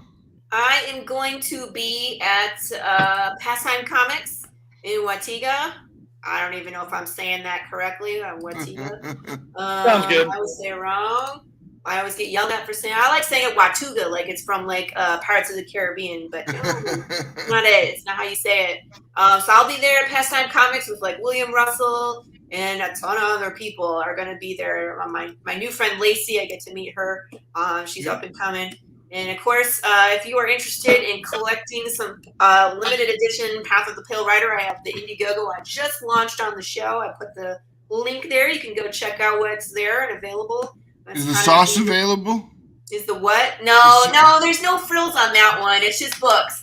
If you're looking for hot sauce and Funko Pops and the T-shirts and all the cool shit, that's usually going to be on the Kickstarter. But if you want it, you could probably still get it from my website. Just saying. Nice. www.pathofthepillwriter.com. I gotta get some of that hot sauce. Yeah. It's pretty good. I opened a bottle for myself. And like I said, someone stole one off of my table. I was at a con and I went to go load up and I was like, where the fuck is my hot sauce? Someone walked off with it. It's like, great. I guess there's a demand for hot sauce with the undead bears on it. Yeah, boy, I hope it's super hot and burns their face off. I hope so too. No, it's not that hot. It's not that hot. You should make a special batch that's super, super hot, and that way when they steal it, you'll know who. I was thinking I could do that. This one's a barbecue base, but I was like, we could just do one that'll just melt your face. Yeah, put some ghost peppers in there, you'll be good. No, what you do is you just put colored water in the ones on the table. That's what I need to do. It's just orange water. Let them ruin their burrito with some of that, right? Make it smell or make it taste like, I don't know, something ridiculous. Licorice. What is this? Black licorice. Black licorice. Black licorice and wasabi. That's what you need in it. That'll taste horrible. All right, peeps, let's wrap it up here. So thank you for watching, everybody. Thank you to my special guests, Max and Johnny from Atrocity Press. Please check out. Oh, absolutely. Please check out atrocitypress.com. I'm sure they have all sorts of ways that you can follow along what's going on. They're not stopping. Everything keeps rolling out. I don't know if you heard, but Max gave me a schedule for like 4 books, 5 books over, throughout the rest of the year. Amazing. So get on board the Atrocity Press train because there's lots going on. And if you like us and our dynamic, come watch us play D&D on Fridays. What time is that? I don't even know. It's 9:30. 9:30 Central. Yeah. 8:30 Central our time. Yeah, 8:30 Central time where I'm not awake when we get down there. I'm like, I need some fucking coffee. It's good. So we have a fun time. Sorry. We have a fun time where Max tries to kill us and we do our best to survive. Yeah, go get him, Max. Go. You've done well so far. I've dropped a few of you, but I haven't killed anyone yet. This is true. We have all made it through with some. We died. It's just we've been able to come back. I mean, I was going to say, you haven't actually fully died. At the end of the encounter, right? It's at the end, like we're able to pick off the last 2 guys and then save whoever's on the ground, either me. We're always mostly dead. Mostly dead, right? I've only rolled and failed 1 roll, and then we're able to come back. So far, so good. Knock on wood. I don't know what he has in store for us on Friday, but tune in to find out because y'all could die. Total power kill. You got a whole bunch of more. The one time that I had to roll survival rolls or whatever, I rolled double ones right away. No, you got 20. You got 20. You got a double 20. So you I'm up. I'm good. No, remember, like poor Pops got killed a couple times in the beginning because he kept trying to talk to the dinosaurs and they kept trying to bite his face off. Yeah. He's like, "Hello, nice dinosaur." And Yeah, it's not like, I was the one that rolled the natural ones and broke my freaking sword. Like, damn it! And then you had me literally picked up by a dinosaur in its freaking mouth. Yep. I can see that in my head. That was a good time. Yeah, that was a good one. For you. No, I was on the other end of the dinosaur getting pooped on. So that's true. That's true.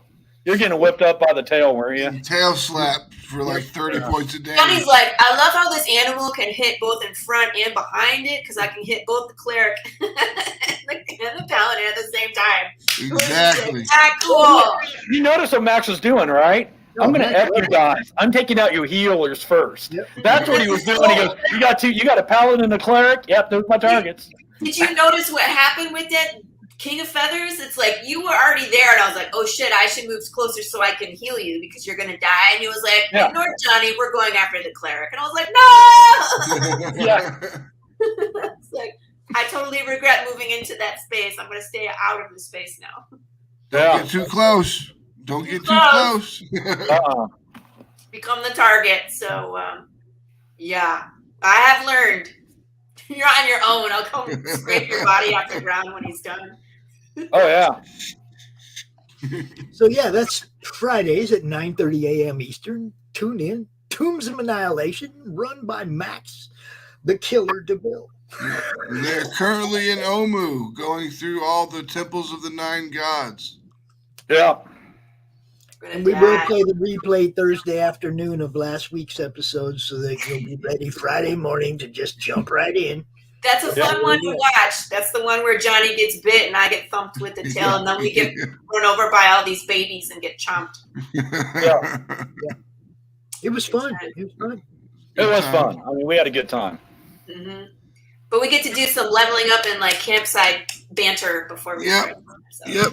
Next session, you're going to start with a level, and then you're going to hang out at a campsite, and then we're going to move along into Omu again. That'll be cool. Good stuff. I think my character is slowly becoming more and more like anxiety-driven and PTSD because every encounter we have, I die. Max, do you know off the top of your head if I get any kind of new spells at level 6 now? We're level 6. Mm-hmm. I think you get a spell. All right, just so I know to go look ahead of time. So Yeah, I think you get a spell at 6. You get a spell every other even level. I think. Yep. All right, good to know. Cool. Well, guys, I'll see you all on Friday. Yeah, it was nice meeting you. It's a pleasure. Peace out. Have a good evening. bye. Bye. Hey, everybody. Thanks for watching. I'll see you next week. Bye.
I'm a setting sun, but I'll never run. I'm a dead man walking. I'm a dead man walking. I will stay and fight as long as I'm alive. I'm a dead man walking. I'm a dead man walking.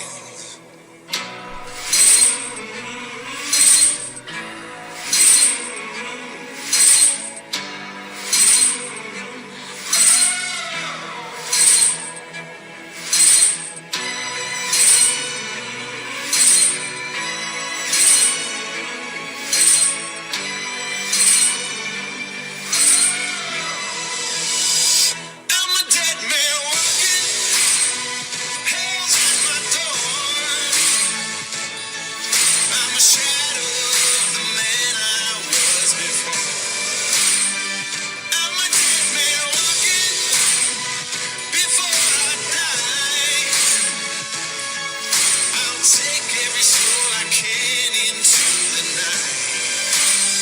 And kill till I die.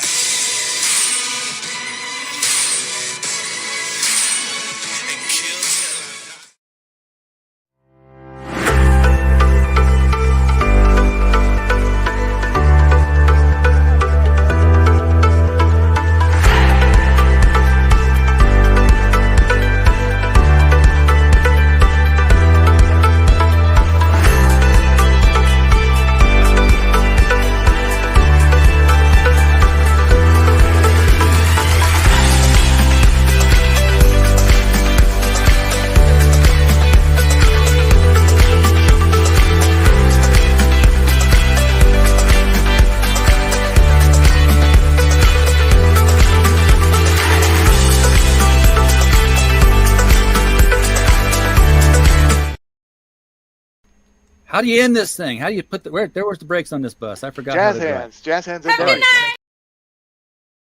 Comic Books for Kids provides comic books to kids in hospitals and cancer centers across the U.S. It's a place where we can all work together to make sure every child has a comic book. 100% of all proceeds go towards the kids. It's about making a difference, and while they're in the hospital, allowing them to fly like a superhero, battle dragons, or rescue teddy bears. We are in every state in the country and now support over 160